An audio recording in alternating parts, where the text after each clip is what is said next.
What's up and welcome back to Kinda Funny's Superman in Review. That's right, we are ranking, recapping, and reviewing every Superman movie. Of course, I'm your host, Tim Geddes. I'm joined by Andy Cortez. Hello. Greg Miller. Hello. And Nick Scarpino. Up, and away. Up, and away. That's what they say, everybody. How we doing today? Good. Yeah? Yeah, can't wait to talk about this movie, specifically to hear your perspective on this movie, I have Tim. so many thoughts about this movie. God damn. It's a I don't roller think anything coaster. could have prepared me for this one. There's been a lot of chatter about 4 and like, oh, 4. Do you know anything about it? Don't look into it. Just go play I don't it. know not anything. And getting into this one, I was like, what could never in a million years have guessed this is what the third the movie. Superman. Yeah. Follows the Yeah. anywhere, Yeah. but Yeah. we'll get into all of that because, of course, this is Kinda Funny's in review. Each and every week, we get together to rank, review, and recap different movie franchises. Right now, we are doing Superman. Next week, we will be doing Superman 4. And then the following week, it'll be a 2-for-1 situation going on. Jurassic World Rebirth is coming out next week, but because next week the worldies are it's a big week for Greg. Please don't leave anything on my car.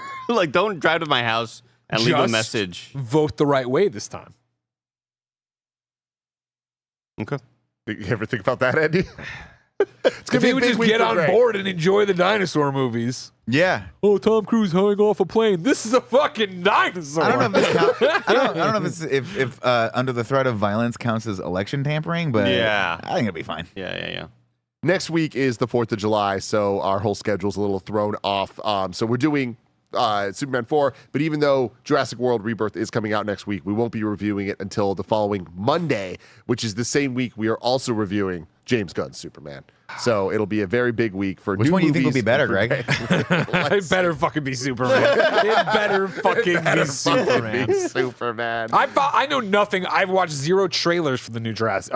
Are expectations as low as they usually are? Or are people like, oh, this one might not be that bad? Let me tell you this, Greg. Let me tell you this. Please.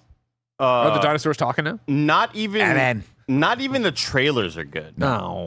Yeah. But And ScarJo's in I'm there, right? hoping it's a bit of a ScarJo is in it. reversed Yeah. It's effect not going to happening be. because, I will never forget being, I was at my first game studio and that first fucking Jurassic World trailer drops, and they have the music, the little piano thing, and it's like, oh my god, dude, this is going back. back. This is so exciting, and everybody knows my thoughts on those movies, but man, these trailers have not even been able to build hype to make me go, but I hope the movie's as good as the trailer. But you were a hater-ass hater of dinosaurs.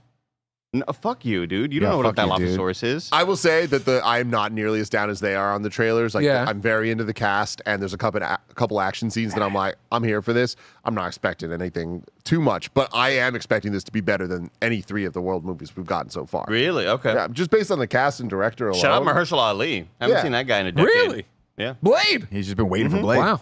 Yeah, so we'll see. But anyway, that's a couple weeks away, everybody. We'll be doing Superman Returns the week after because our schedule's all messed up. And then we'll get into Fantastic Four, starting with the new one. And then we're going to do the What old a ones time to be after alive that. right I know. now. Can you It's believe we're crazy. that close to Superman? We're that close to Fantastic Four? The new Fantastic Four, the final. That close to my parade for being the champion. The final Fantastic Four true. trailer dropped yesterday. And I was like, I have too much. I don't need to watch anymore. Of course I watched it. Oh, okay. It's fucking good, you guys. Yes. It's really good. Very exciting times all around. Greg was just mentioning this, but we have so much content coming up the next couple days. A big parade. Starting on Friday, Mike and Roger are going to be playing Death Stranding 2, doing a literal marathon stream. They have a treadmill. The further Roger walks in the game, the more Mike is going to walk in real life. You guys saw it a couple of months ago when they did Death Stranding 1. Now they're playing the brand new game all weekend long. It's going to be a great time. And on Saturday, Greg Miller's throwing a parade to celebrate him being him. I won the championship. The 3-peat for Team Blue in Kinda Funny Game Showdown. We will now walk the Embarcadero of San Francisco. Meet me outside the Ferry Building, 10 a.m. on Saturday. We will walk up to Square Pie Guys. We will take photos. We will have signs about Tim sucking. And we'll have a great time. Tim's going to also be there. It's Pokemon Go Day, it turns out. He's going to become level 50. That sucks. Huge deal, everybody. I'm about to hit level 50 on Saturday. Be there, 10 a.m., San Francisco, the Ferry Building. You'll see us. And if you don't, you'll see us. You can watch online. Twitch.tv/kindafunnygames. The marathon stream of Death Stranding will be interrupted by them also watching Greg on Discord on his phone with the selfie stick. We'll see how many times do you get to have a championship parade in your life? You know what I mean? That's true. 1, 2, 3. 3-peat. You know? Think about that, Tim. Everybody think about that. Today we're brought to you by our Patreon producers, Carl Jacobs, Omega Buster, James Hastings, and our super fantastic sponsors, Mood and Cash App. We're talking about Superman 3 with a runtime of 2 hours and 5 minutes. This came out on June 17th, 1983. Definitively an 80s movie. My God. Very much so. This movie starts, you're like, this is an 80s movie, not 70s. It felt older than the other ones. Really? Yeah. I think by putting itself in a definitive, this is happening in this place in time, it feels old because Superman 1 and 2 kind of happen out of time in a way. You know what I mean? This one, Timeless. once again, directed by Richard Lester, who directed. And this is 100% Lester. Yeah, 100% Lester. This is what you could have had. For Superman 2 all the way. Yeah. Music, once again, by Ken Thorne, adapting a lot of the John Williams score into his own style there. A budget of $39 million, which is actually way less than the $54 million of 2. These Salkins, they But want a to box save office money. that is also significantly less. $80 million is what was made here. Superman 2 at $216 million. So quite the drop off here. Damn, you think word of mouth really spread like that? Back then, I guess so. There wasn't even Rotten Tomatoes or anything. Yeah. It's Siskel and Ebert out I mean, there. there's trailers though, right? Andy But, like, Cortez, I want to start with you. What did you think of this one? This is your first time watching this. Yeah, first time watching this. I wanted to get into another fender bender. Was really hoping for another sort of whiplash incident. Sure. I really hated this movie. I couldn't even enjoy it because it's bad. I was just like, I regret not watching it on company time. I'll say that. Yeah. Like, you know what I mean? Yeah. It felt like a really, really long, way too long episode of a Superman TV show. It just felt like, oh, here's what's happening this week in the Superman show. Bizarro's, you know, like it just all sucked. All of it was just all so terrible. And I don't know, man. This Lester dude he's just so into what he does, and he's way too unapologetic about it. Like, You should apologize. he really should. Call him up, Greg. Just He's got to be dead by a long just time. like just all the slapstick stuff in the beginning puts you on a real bad foot already. You know, like it just starts off real bad. It really just felt like, holy shit, we got Richard Pryor for a movie. I don't care what the script is, just do something. Like, we got him for a movie, you know. And yeah, it just all really, really stunk. Was not a fan. And already I'm like, dude, this is already on pace for the worst in review series for me. Wow. Or like my least favorite in review series. Still alive. Call him No up. shit. We can get him. Let's get him. We can get him. We got to back channel this right now. There are some of my least favorite in review series where I go, yeah, but you know, the first one started off really, really great, and this one I just didn't have those touchstones to watching this as a kid. So watching it for the first time as a 37-year-old, being like, I just didn't really love the first one, but I appreciate a lot of the movie magic happening. And then 2 got worse and 3 got way worse. I was like, whoa, we're on a bad trajectory right now. But part 4 is probably the best, right? I mean, hey, we're in the street. It can't get worse. Future spoiler. It can't get worse, possibly right? get worse. Yeah. Oh man, Andy, I am in a similar place to you. I don't think I'm quite as down on it though. Like there's a novelty to this that I kind of respect for how purposefully weird it is. Like they just committed to whatever this bit is, and it does feel like you said a Superman TV show that just elongated, way too long for sure. But this did remind me of the first Transformers cartoon, where every episode would just be like there's this weird thing going on, and Optimus Prime has to deal with it with these goofy ass humans. Why would they adapt that as a Superman movie into a live action thing? I don't know, but they did, and Richard Pryor's there. And all of that kind of added up to just being so bizarre to me that I'm like, I can enjoy this for what it is. Only because I'm watching this as an in-review. I would never want to watch this movie otherwise. Like, it is bad. It is a bad movie for sure. I do also think it makes me like 2 a lot less, and maybe even 1 less too. Wow. Like, because I really appreciated 1 for like what it is, but this kind of like, there's something about, trust me, Greg, I know. There was a lot of behind-the-scenes issues with these movies. You've explained all of that to me. Yeah. But there's something about it that I'm like, the Christopher Reeve aspect and all of it, I might have held it all a little too high in regards where it's like at some point somebody should have been like, I'm not going to do this. We give Spider-Man 3 so much shit. I don't think Superman 3 gets enough shit for him just turning emo out of nowhere and just fucking ruining the movie. Tar. They straight up do it here. And it's weird. I don't like his makeup. I don't like the way he acts. I don't like the way they solved it. Like, there's a lot of stuff that's like, when the Doctor Strange spirit comes out, and I'm like, oh, okay, they're gonna deal with this in like a, you know, the metaphorical way of, you know, punching the bat Superman. And then 7 or 8 minutes into, I'm like, this fight scene is happening still. Why is this still going on? It's just because it's the only cool fight scene in the movie. Greg, I'm sorry, they just don't fucking get It it. just reminds me of the last 2 movies we watched, where it's like, dude, every scene is 20% too long. Yeah.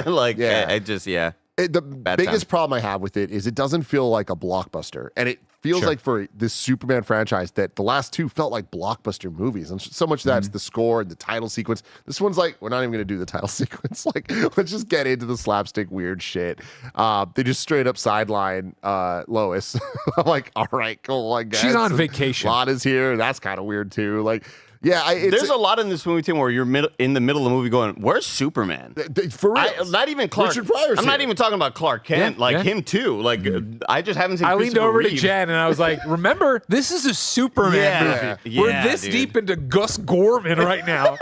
That's what they wanted you to see right now." I feel like there was enough about it. I said earlier, like there's a novelty to it. Like I do enjoy some of the Richard Pryor stuff. Like it's not what I would have wanted from a Superman 3 at all, but it just at the end of the day, it is way too long. The length of it and how long the scenes all last. Like anytime I'm kind of enjoying it, it just feels too long. So I'm like, this is bad. It's definitively bad, but I respect what it is and that it happened, and I'm hoping that James Gunn could save us all. More importantly, took away Dune Awakening time. Nick. It really did. You know, that's what I was thinking it really about. did. I was like, I could be in Arrakis right now. Yeah, you could. That's how I feel every movie we watch. No matter how good it is, I could be playing a video game right now. Nick, what do you think of this one? I mean, this movie was always so weird to watch when you were younger because you're like when you're a kid, it says Superman, and then for 45 minutes we get Richard Pryor, and this movie is kind of a Richard Pryor vehicle. Straight up. 1000%. This is a Richard Pryor, which movie. is weird because I don't look know. at the fucking poster. I mean, if it's y'all haven't Superman seen the poster for this carrying movie, Richard Pryor. It's hilarious, right? And so I never really understood why Richard Pryor was in this movie and why they decided to rely so heavily on him for comic relief, or why they needed really comic relief at all in a Superman movie. I love Richard Pryor, and I love the Richard Pryor movie that this is. And I think that the antagonist, who is basically Lex Luthor of that we know now, this like industrialist who's super smart and like, you know, not a zany, plucky idiot like Gene Hackman was. So there are those elements in it, but then you have the Superman story, which is just completely off, and you get maybe 2/4 of the way through or 3/4 of the way through, and you're like, man, this movie's bad. And then the final act happens, and I fucking love the final act of this. The Brainiac sequence, basically, for all intents and purposes. The her becoming the electric thing used to terrify me. I was like, I hate it. I was like, I don't want to watch that part. And then I watch it, and then the goo coming out always like freaked me out. I was like, oh, that goo's gonna come out right now. So all that stuff I love. I just wish that pretty much everything that came right before the cave sequence was completely different. Yeah. But yeah, this movie's not great, and it had moments that basically scarred me as a child. I mean, Superman like basically sexual assaulting or like coming off as like a real fucking creep to Lana Ray. You don't see a lot of women living alone in a house like this. Jesus Christ, Superman, what are you about to do? And then, you know, as an adult, so you see stuff like that and you go, there's no real coming back from that for Lana, or, you know, for Superman and Lana, right? Like they're pretty much done. Right? If you creep someone out that much, that's not gonna happen. And then Superman just goes around wreaking havoc around the world. Well, I mean, and we have one little newspaper thing that says Superman's back. He's good. Super again. Super once more. Super once again. more, Whatever yeah. it is. Yeah. So yeah, the movie fundamentally fails on pretty much across the board, especially in the fact that Richard Lester really wanted to make this a Looney Tunes cartoon. He wanted to make this just the comic book again. Silly He honed in and on the comic part of booky, it. and we had just moved away from that. And this movie came out in what, 83? So, you know, we're just a hop, skip, and a jump. Just a hop, skip, and a jump away from the 89 Batman here. Yeah. I'll say And this movie, I the, give it credit because it got us there. Yeah. The Leaning Tower pizza scene, like Pizza. the green screen on par with some of the Marvel stuff we've seen recently. Yeah. You know what I mean? Almost like, wow, the tech was. Wow. I do give them credit for not subtitling it. Yeah. Sorry, go. No, it's fine. I will get there in the recap. But what a great thing though of like Superman like gets really fucking weird with Lana, shows up too late to the bus, and the first evil thing he does is fly to Pisa and fix the Leaning Tower of Pisa. Just to be a dick. What? Just to be a dick. What? It got a real big pop out of Danielle though when he blows the Olympic torch out. Sure, She's like, yeah. why? What Yeah. a dick thing to do. God, man, dancing down the street. Greg, what did you think of this one? I mean, what can you say about Superman 3? It's a motion picture that what I love about Superman 3, especially in this in review series we're doing, is that it's like, all right, cool. What would a Superman movie with Dick Donner not protecting it look like? Here you go. Fucking nonsense that from people who did not get the source material or didn't want to treat the source material with the respect that Donner did, which is why Superman the movie is so good, why Superman 2 is good, but and then you know what I mean? Like you finally remove what the Salkins and Spengler would have said was the problem, right? And you get a piece of garbage. Now, I don't think it's the worst movie of all time. I don't think it's the worst Superman movie. No future spoilers. No. I don't think it's the worst Superman movie. How? But it's such a, again, product of its time to everything we're talking about of what an old Two movie. words, Andy. Canon Films. What an old movie like this would look like. What, this and the, Richard Pryor, I think the story goes, right, that he talked on like late night with Letterman, right, about how he was a kid again watching Superman the movie, and the Salkins are like, let's get him in there because he was such a big deal. Yeah, but they're like, let's get him in there, and it's like, but as like the lead of the movie, like that seems kind of weird. But I mean, again, like, I'm not saying it's right or wrong. I think it's wrong, obviously, but it would be like a couple years ago putting The Rock in something and not having him be Superman or Shazam or whatever. You know what I mean? I do love that they were the first. Like, I like his character, and I like what he does, and I like that. Like the computer aspect, all that stuff. I thought that was so cool. It was just like, it's just too, and I hate to say this, it's just too much Richard Pryor. It's just too much Pryor. Entirely too much Pryor. Yeah. But again, I think, you listen to people talk about it, and it was them gave him a lot of room to ad lib and do this and do what Richard Pryor does when he's not being filthy as like a stand-up comic, which is great too. This is the first time I've watched Superman 3 since I bought the DVDs and rewatched them as an adult in my early 20s, right? When you were a kid, how often were you watching this one? This shit was on TV all the time. It was on TV so much, and then but as a rental, not that much. But when we finally owned them all, I went to the junkyard fight a lot. That would be the thing you went to, right? Or in some of the bad stuff with Superman, because that was just interesting to see him do something different there. And again, I think especially for being, is 83, right? So it's my age, but when I'm watching it as a kid, how good, I think to a degree, it still looks of Clark fighting Superman. Like there's clearly the one thing where like his head's up and that's a composite. Yeah, but you're a kid. You're not paying attention to that level of shit, right? And it's cool to see Superman do Superman-y things, right? And show his strength and invulnerability. Because in these 3 movies, how many times have we actually gotten that? You really don't, right? Like, I mean, there's so minimal time. I think what's cool about Superman 3 from a kid's perspective, and when I was looking at my, going to get my little tidbits and backstage things to bring in, the amount of people who talk about this, like, hey, as a kid, this was my favorite Superman because he's Superman in the fucking movie. He doesn't give up his powers. He's not some fucking kid for no reason. We're on Krypton forever. It's like, cool, for no reason whatsoever, let's have a chemical fire. Well, I guess it's a plot device, but a chemical fire, and Jimmy gets hurt. I mean, think about this too. Like, Jimmy from the comics is Superman's pal, right? They don't interact. Like, he saves him from the fucking dam in Superman 1, but it's not like they're... So it's a cool thing to see Clark and him together, even though Clark's annoyed by Jimmy Olsen. You're like, that's an interesting choice on that one. But Side note, did you catch who the fire chief was in that? Mm-mm. It's Sergeant Apone from Aliens. Awesome. Yeah, he has that. He starts barking orders. I was like, is that fucking Apone? And it was, yeah. So, yeah, it's like... It is what it is. I don't think it's an egregious, like, horrible cinema sin, but it is like it's a Richard Pryor movie mashed up with a Superman movie in a way that doesn't make any sense. I was reading, do you want all your lore and stuff on this and all the background and stuff? Yes. So, like, obviously there's the Donner stuff that happened all before this. He was gone before this picture. Early on, when they thought they were going to be like in business for a long time, Makowitz and Donner were like, hey, for this for 3, we should do Brainiac, right? They got canned, as we know. Makowitz, I'm saying it right? Makowitz. Walked away from the project in solidarity with Donner. So did Gene Hackman, yada, yada, yada. And so Ilya Salkin did a treatment for what he wanted Superman 3 to be. And some of that is kind of here. Most of it is not. But it was. He also had Brainiac in there. He wanted to do Brainiac. He wanted to do a super fucked up. Like, this whole thing's out there. You can go read, right? Like, he wanted to introduce Supergirl in this film, right? He also wanted Superman and Supergirl to fall in love. So, like, already Not a big cousins. problem. They weren't going to be cousins. Okay. Yeah. But obviously, Superman is cousins with her usually, right? So I already didn't know that. you got to jump a whole hurdle. I thought she was a daughter. No. Whoa. You got to jump a hurdle for that. But yeah, they were going to be two Kryptonians from different families. But the thing was, like, Supergirl was going to, when she left Krypton, she got caught by Brainiac and put on his planet. And then it gets even weirder, where he was going to raise her. And then when she came of age, he was going to propose to her and, like, want to marry her because he was so madly in love with her. And she was going to get in a ship, come to Earth, hide her powers because she knew Brainiac would be looking Was for her. this going to be Richard Pryor, or was this like No, before that? this is Okay. before Yeah, he all was going to that. play Supergirl. And then it was going to be, they fall in love. They start saving Lana Lang. They were going to get rid of Lois, of course, because Lois, Margot Kidder, again, had talked shit. Remember, I talked about this last episode of, like, they're beneath contempt, right? They, of course, just say that's not why they sideline her the way they do in this movie, but come the fuck on, right?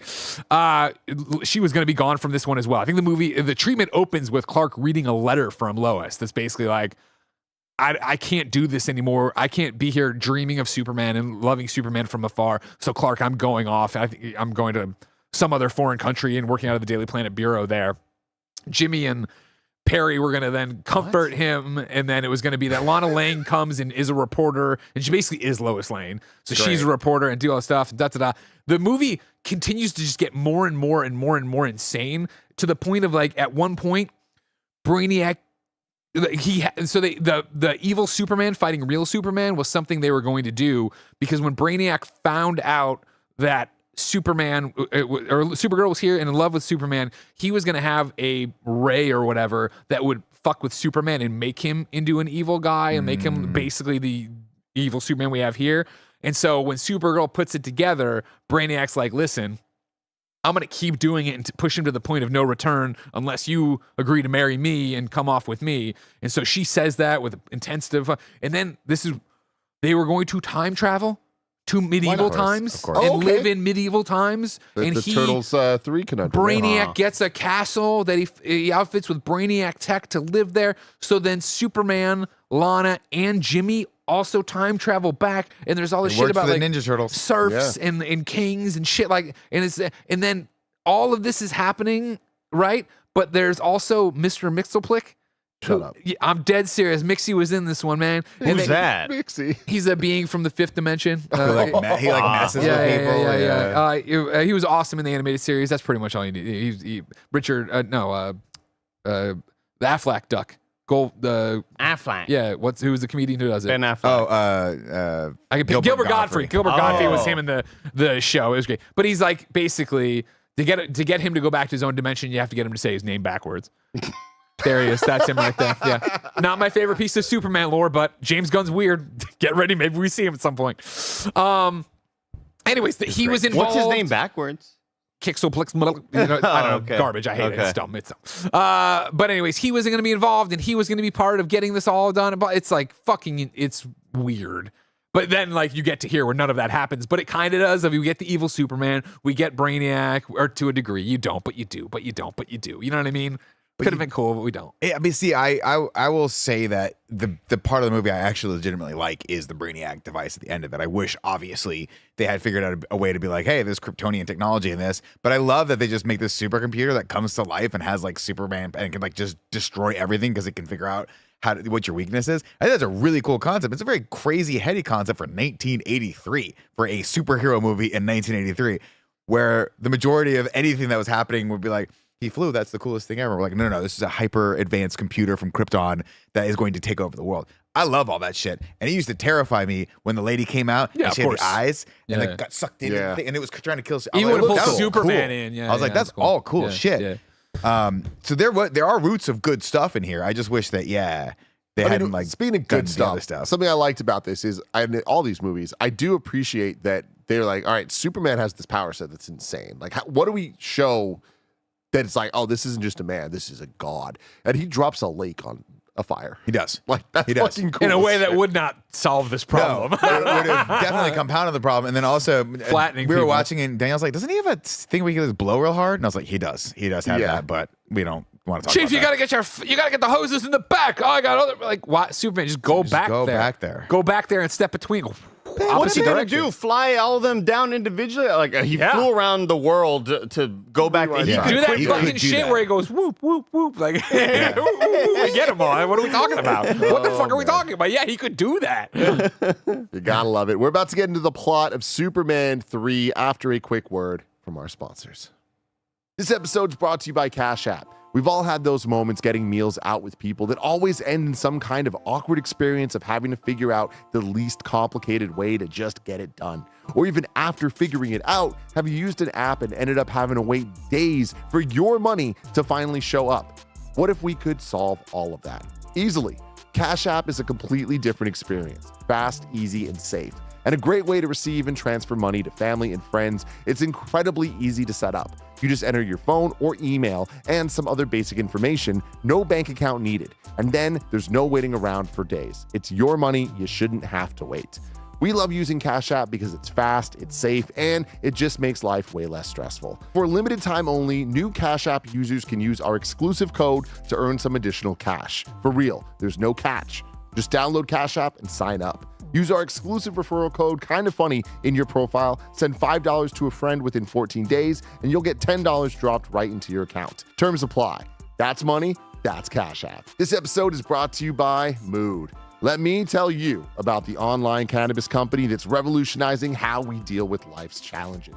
From sleepless nights to stress-filled days. Mood.com has created an entire line of functional gummies that target specific health concerns with 100% federally legal THC blends. They'll deliver them discreetly right to your doorstep, and you can get 20% off your first order at Mood.com with promo code KINDAFUNNY.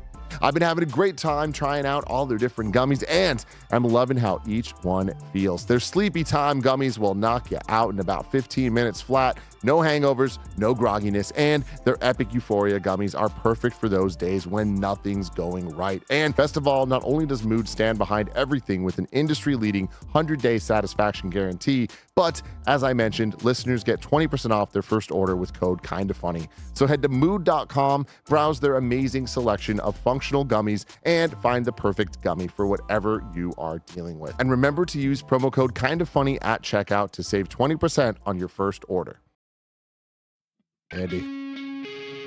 Andy is back. It's time for the plot, but Andy is back. They He tried was in to an kill accident. him. They I don't know tried why to Nick's kill also singing. him, Seems but like you this was can't my break steel, bid. I 'cause he's fucking hate this guy. Welcome everyone to Superman 3, 1983. Of course, we are back with an all-star cast of Christopher Reeve, Margot Kidder, and why not open on the one and only Richard Pryor in the unemployment office? Well, you know, they say that making sequels is hard, Greg. Yeah, they prove it here. And we started the first two Superman off with just banger title sequences that went on for way too long. Yes. So I just appreciate that we're like, what if we did something different? What if we made this boring and really laborious to get through? You know what? We set off the first two with an intro that was, of course, too long. We all agree it's 2025, but epic. That made you feel like, oh man, I'm getting something here. I'm getting an old school, big budget Hollywood. Not this time. You're in the unemployment office with the one and only August Gorman, aka Gorman. Gus Gorman. Gus Gorman. Who, my favorite part is when he starts talking to this woman about all the jobs he's fucked up, right? Of like, he lost a TV. I don't believe it was small. Something happened to that TV. He doesn't like making fast food orders. Jen turns to me. She's like, are we supposed to be sympathetic for this man? Yeah. You know what I mean? Like, he sucks. But also just going in the editing room, we're like, why do we need any of this? Like, he goes to unemployment, then he goes to computer school, then he gets a job. I'm like, just crazy. start at the job. Like, We needed it's to so know weird. that he was on his last legs. No more money was coming from the unemployment office and this very rude unemployment lady, right? But he had a cigarette and he needed a light and he got a light from his friend and flipped it over and what's it say? It's computer school. Make a lot of money if you go to computer school. And he said, oh. Which he goes to, and then he's some sort of like hyper genius with computers, which is cool. But I was like, Just start there. No, we needed the backstory. We needed to know that he had fucked up a lot. Well, I think This we is his needed. I last think we chance. needed to know that he was a bit of a criminal, right? Like, because he's Well- lying to her and being like, "I didn't steal the TV," and they're like, "Well, yeah, you stole the TV or whatever." I don't know. It's a very weird like arc of he might be a criminal, and then he gets redemption because he's really smart. No, and then he's a criminal. There's no redemption. And then at the end, Superman's like, well, those three are going to jail, but I'm going to take you back to Metropolis. Superman, this man. This is the guy. There was no gun to his head to make the chemical that was going to kill you. He Yeah, at gave you the end, he was like, we really shouldn't kill him. But everything up until this point, he was an active, willing participant in it. Yeah. The threat of going to jail for stealing money was there, but like, Superman, he wasn't a good guy. Don't let him. What are we doing? Yeah, we're not gonna give him- Superman daps him up. Yeah. Oh my God. fuck? And like the most like 80s, we need to appear like we understand the culture. Yeah. We're hands and then bam. It's like, yeah, I'm cool. Don't worry, Richard Pryor. But then you have the moment where he's like, "Hey, this guy's really good at computers. Does your boss have a computer?" It's in a fucking coal mine, and I'm like, "This is not where you would put a hyper. Take him to Silicon Valley for Christ's sake." Look. My whole theory about this was it's not only the, of course, oh my God, Richard Pryor wants to do something. We got to do something. I don't give a shit what we have. We could have nothing. Let's just make it along the way and make a Richard Pryor movie. But also, we have a lot of access to cool computers. And people have never seen shit like this on the screen. Let's just show these damn computers. We gotta as show much as we gotta show possible. text on the screen, and it's gonna blow people's People won't even know. minds. Yeah, people are so afraid of computers, they don't even know what they're looking Had at. the pen too, which was cool. I was like, Yeah. Before we had mouses. Yeah. Thank you, Pirates of Silicon Valley. Great movie. Everybody watch that. From the unemployment offices, we go to the streets of Metropolis, Stole it from where there Xerox. is a fine-looking woman walking through the streets, which causes the entire city to fall into utter fucking It's chaos. straight up Looney Tunes. I'm like, the Rube somebody Goldberg help machine. this blind man. Mr. Magoo. Fucking the mime on the skates. Like, oh my God. She walks by and turns heads, including Jimmy Olsen and the hot dog man who put ketchup or put mustard on Jimmy Olsen's lapel. And then the dog gets loose, and then the phone booths fall over with people in them. Dude and then almost drowns in a car. the dude almost drowns the in a street? car. This is where you Think also about start that. seeing, like, again, like, I'm not a stickler for certain things, but again, like, yeah, I guess I love Kevin Smith. Obviously, everybody knows that. Yeah. I like that Kevin Smith just uses the same jabronis all the time and just changes who they are. We start seeing people pop up in this Metropolis, and you're like, wait, you were the dude in the canoe who dumped out your coffee, but you're in Metropolis now and you fell in the hole and they get walked on your head.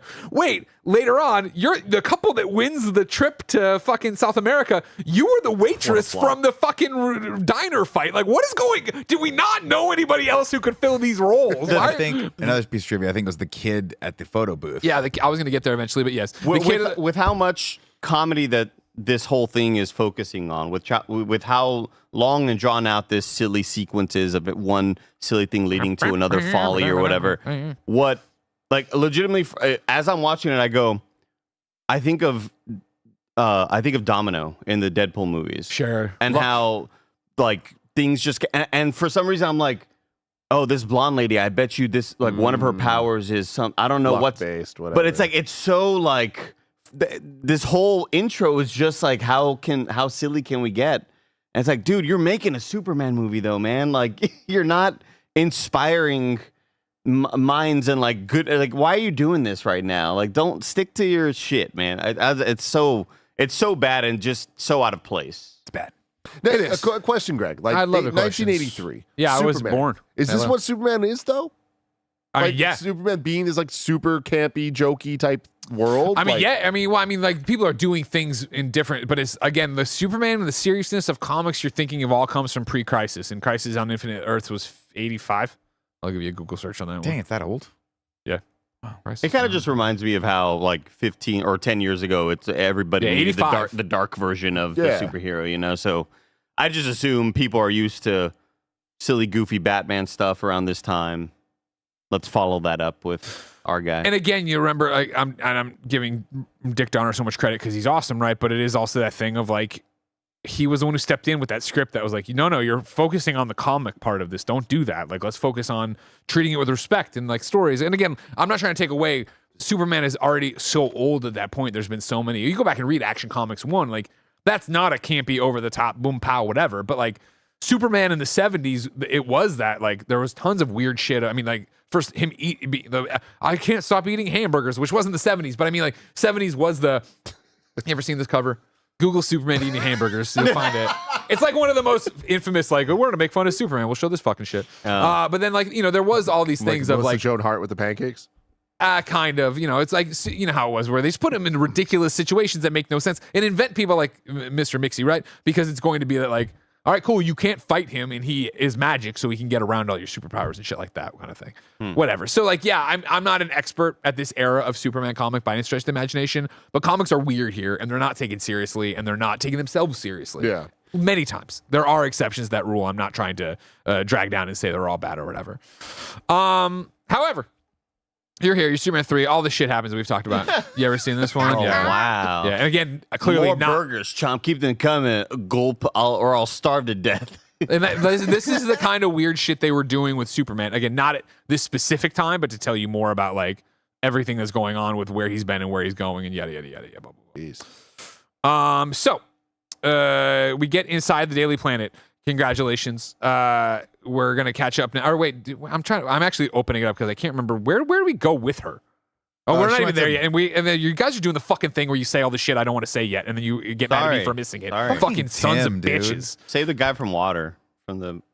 Well, yeah, he doesn't, though. Superman does. You know what I mean? So, like, Clark's walking to work and sees the guy drowning in the water, runs in the telephone booth. This is what you were trying to ruin for me, of course, is that, the flaming guys. Yeah, I love the flaming penguins. The flaming penguins. And even Jen was like, what's up with the flames? And I'm like, I don't know, but I assume watching this that those little balls were basically flares. I Old clocked school they were flares? old school. Yeah, but Yeah, like, why you here's would your make warning those thing. rollable I is see. beyond me. Like, Yeah. you think you might want to make those, like, so they can't get knocked over. Yeah, exactly. But also, we did in fact have road flares back then.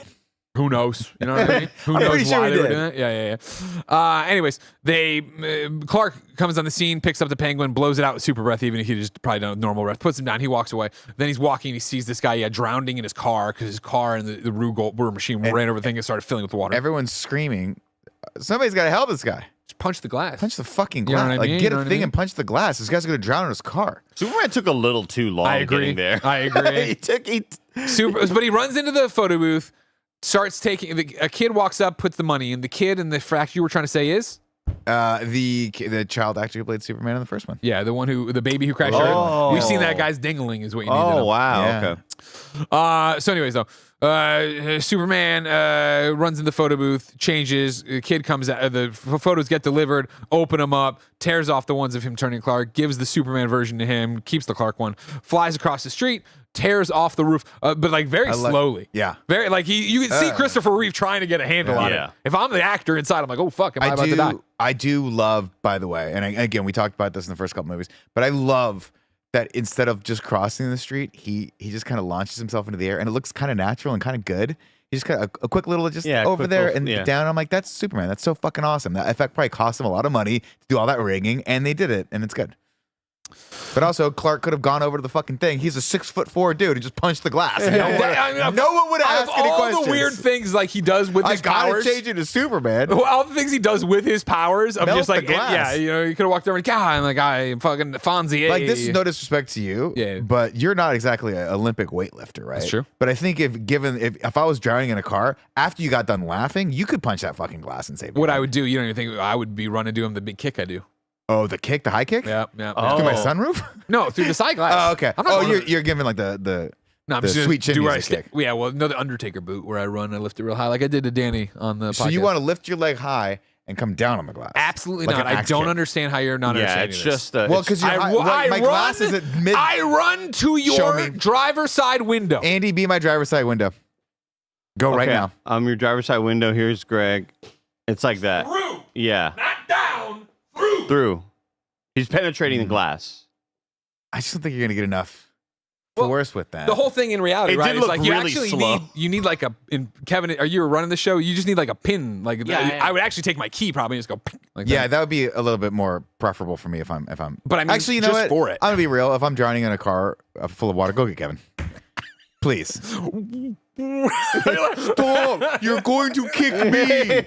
You're going to get Kevin. He has a spark plug. The water's going to cushion you. It's going to be fine. I guarantee Kevin's got like 5 of those like break glass fast things like in his car. Yeah. Point. From here we go to the Metropolis Computer Tech, whatever the hell this place is that Gus Gorman has enrolled himself in, where some lady's like, what if we did 2 lines of binary code? He's like, that's fucking impossible, you idiot. You could never do that.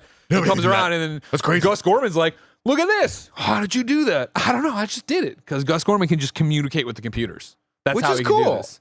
Yeah. I don't mind that. No. I'm not I just wish there was a different way to get him in there. Like, what we needed was Gus Gorman, like, just computer smart guy, and then falls on bad times or needs money and does the one stupid little thing that gets him caught up in this stuff. Very similar to Greg. My mind is your mind. Well, I mean, Office Space. Yeah. But I mean, that's because they call out this movie in Office Space. This sounds very familiar. Yeah, it's the plot of Superman 3. They stole the fucking plot of this movie for Office Space. They don't steal it as much as they call themselves out of it. Like, we're just doing the Superman 3 thing. It's very funny. It's very funny. Anyways, though, from there we go to the Daily Planet where we're reintroduced to all our favorites. Clark Kent's there. He's talking to Perry White. This woman comes in with the bingo machine. They pull these numbers and just this gag over and over again. Well, 33. She walks out. He sits down. 33. Oh, there's 3 more to pull. And then he sits down again. You know what I mean? Jackie Cooper looking old as hell, but still being a great Perry White. I can hear the studio audience laughing. Like, Exactly. At these, like that. It just feels like a TV episode. And let's take a step back as well, right? Like, so much of this movie is shot in wides with just characters walking around.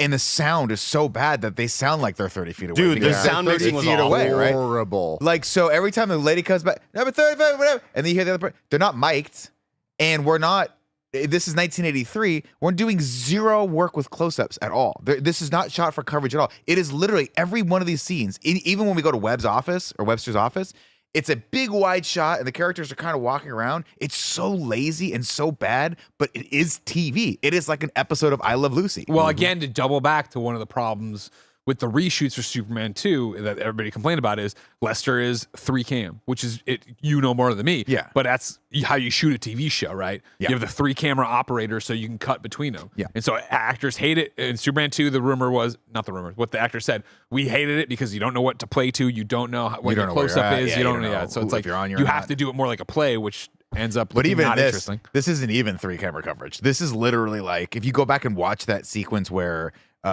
Richard Pryor is talking to Robert Vaughn, and he's like, I don't want to put you in jail. Like, I want to, and they got the whole the library set thing and all that stuff. The camera's literally just doing this. Yeah. It's like stationary, and Yeah. it's not even zooming in on him. It's just kind of, it's just tracking them, and it doesn't feel like a movie. And granted, this is 1983. But we're also talking the same year where, like, when did fucking Return of the Jedi come out? Dude, yeah, 81? Like, right? Look at the way those movies Yeah. are made versus this. Or look at Raiders of the Lost Ark or The Temple of Doom, where Steven Spielberg's camera work is like, fucking every camera move is specifically designed for the feel and the thing that's happening in that scene. And this is my problem, not even being a film person like y'all, but like with Lester doing this project, is that he's at the end of his career, right? We're talking about, this is a guy who filmed A Hard Day's Night. Like, you know, it's like, okay, cool. I understand you did stuff, but like clearly cinema, movies were moving in a different direction. I mean, it's funny now to talk about it, but like for a young upstart like Spielberg or George Lucas at the time to really be in there shaking up what it is, you're seeing somebody from the old age that just is not what this movie needed. Jedi was 83. That's why I was saying this movie feels older than the first 2. Like it does, because it's not shot with modern techniques. Yeah. I want you guys, if you ever go back and watch Raiders of the Lost Ark, there's a great sequence where they're standing on stage and he's about to give, like, the 2 FBI guys come or CIA guys come or whatever, and they're trying to recruit Indy, and he's writing on the board, and that whole thing is done with like a dolly shot that just reframes as it comes in, and it's just magical to watch. And then you have the shots in here where it's like, man, I don't know, man, this is like I would cover a show choir show from when I first started doing videography. Yeah, that is a weirdly oddly accurate specific way to put it. Yeah. Very weird reference. I get it though. The That's beats right. to get in the Daily Planet, however, is they're sending somebody to South America or whatever. Clark has been pushing for the lamest story I've ever heard of for the Daily Planet of, I want to go back to my high school reunion to talk about what it's like to come back for the first time in 15 years or whatever. And then Lois comes in and drops that she's also going away. What do you mean? She's going on vacation to Bermuda, shows her bikini top. And Clark's like, oh, golly. Oh, Golly. Doctor. But there is a funny bit here where everybody says goodbye to Lois and they'll miss her or whatever. And Clark's like, I guess I'll go too. And nobody gives a shit. Yeah. Perry White's like, just nods at him or whatever. But he So, doesn't even have a line to where he's like, man, it's going to be so crazy for my best reporter to be out of town or whatever. And he's like, bye, Lois, or something like that. Yeah, something like that, exactly. From there, we're back to Gus, of course, because we will have to keep coming back to Gus. And I'll probably put a few things together here where Gus has his job now at Webster Industries or whatever. And he's a computer analyst. This is his job. It's Web Corp or Webs Co. Everything's Web something. It's so bad. Yeah, Web Wheat or some shit. Yeah. Wheat Co, Wheat King. Yeah, Wheat King. Yeah. It's pretty bizarre just how it's like we have Lex Luthor at home. This feels like we just have the same trio of these bad guys that we end up getting that I thought was just like, all right. But the difference here, though, is that at least they're interesting and capable. Like, Yeah. Webster, as a bad guy, you're like, oh, you're an industrialist. You're not a bad person, but you're not a good person either. And you just like fucking money. And you're just trying to make money however possible. And if you're willing to use a criminal to do that or someone to break the law to do that, it's great. Oh, Superman, he doesn't want to kill Superman. He just whatever gets him out of the Superman way. out of my fucking way. And that's just kind of Lex Luthor, right? Like, and then he has the sister who's super smart and apparently knows computers like you would not fucking believe, but just didn't want to tell you that until the last act of this weird. movie. Very weird. My favorite character, though, is the blonde lady who's pretending to be dumb. Laura, I love it. But she's the smartest person in the room. Love it. And I'm like, why wasn't she like one of the main characters in this? She's so good in this. The movie stars She with also her, bangs like- Yeah, Superman, exactly. which is cool for We'll her. get there in a second. I'm sorry, lady. That wasn't me. I don't know who you are, lady. She's like, yeah, you fucking do. You know, yeah, you fucking do. Like your wife's there, but yeah, you fucking do. You know You who I know am. me. You fucking know me. Don't act like you don't know me. I'm sorry, lady. I don't know who you are. Gus gets his paycheck. It's way less than it should be. Gus's new work friend comes over and explains, of course, yeah, well, it's taxes and all this other shit. And then they go to lunch where he starts explaining, it's probably actually a half cent. What the fuck do you mean a half cent? They round down, so there's all these half cents. Where are they? They're floating in the computer. Gus, how old do you think Richard Pryor is in this movie? Dude, realistically? I couldn't Gus has tell to be you. what, 35 maybe? I mean, the age, the people looked older back then. 'cause, Sure you know, did. They smoked and all that stuff. He's got to be at least 35 in this, maybe 40 as Richard Pryor. He's never heard of state and federal income tax being taken out of your paycheck. Or like he's never had a pay. He's mystified. I mean, by he this. Wait a quits. minute. He I don't got fired the understand first this. day, lost this, all this jazz. I guess. Took him at face value when they said $235 a week or whatever. Fair. Anyways, the guy explains that. I'm going to put all this together, guys. I don't care. So then guy's checking out for the end of the day, and Gus is like, I'm going to stay late at work. You trying to get a promotion? Yeah, promotion. And he goes in and puts in, computer, give me all the half cents. Put them in an expense account. And they go, okay. Computer says, okay, I can do that. And then even further into the movie, but I'm just putting it all together. Man delivers, don't you have another check for me? But no, I want it's expenses. Oh, sure I do. And then a great bit for Richard Pryor here. He opens it up. Very good. Yeah, Classic Richard Pryor. I like that. I like Just that. I love Richard Pryor. I don't want it so to go love wrong. Richard Yeah, Pryor. no, to be clear, he's awesome in this movie. He just shouldn't be in this movie. No. They shouldn't have done this to the movie, Sure, really, exactly. right? That's what it Yeah. really comes down to. From all of that, though, we He have was to. 43. Yeah. Damn. Wow. So, but I will say this, and this is obviously like I love his reaction to this because you don't have to explain that he didn't. And this is just my read on it, you. Correct me if I'm wrong, but I don't think he grasped the number that the check Yeah. was going to have. Yeah. And I think there's a moment here where he has that reaction of excitement and I fucked up. But I also don't care because I'll probably get away with it because nobody else knows computers and I'm excited. But man, that's way too much money. Like Yeah. you could definitely see that he should have spread that out over the next Yeah. like 24 weeks. Uh, Of course, immediately the guy's like, "We're missing 85." We'll get there. I do like that scene. We'll get to that scene. Instead, yeah, we're going back to Clark and Jimmy on the bus. They're going to Smallville, All right. right? Let's go to Smallville for this high school reunion. They are driving through.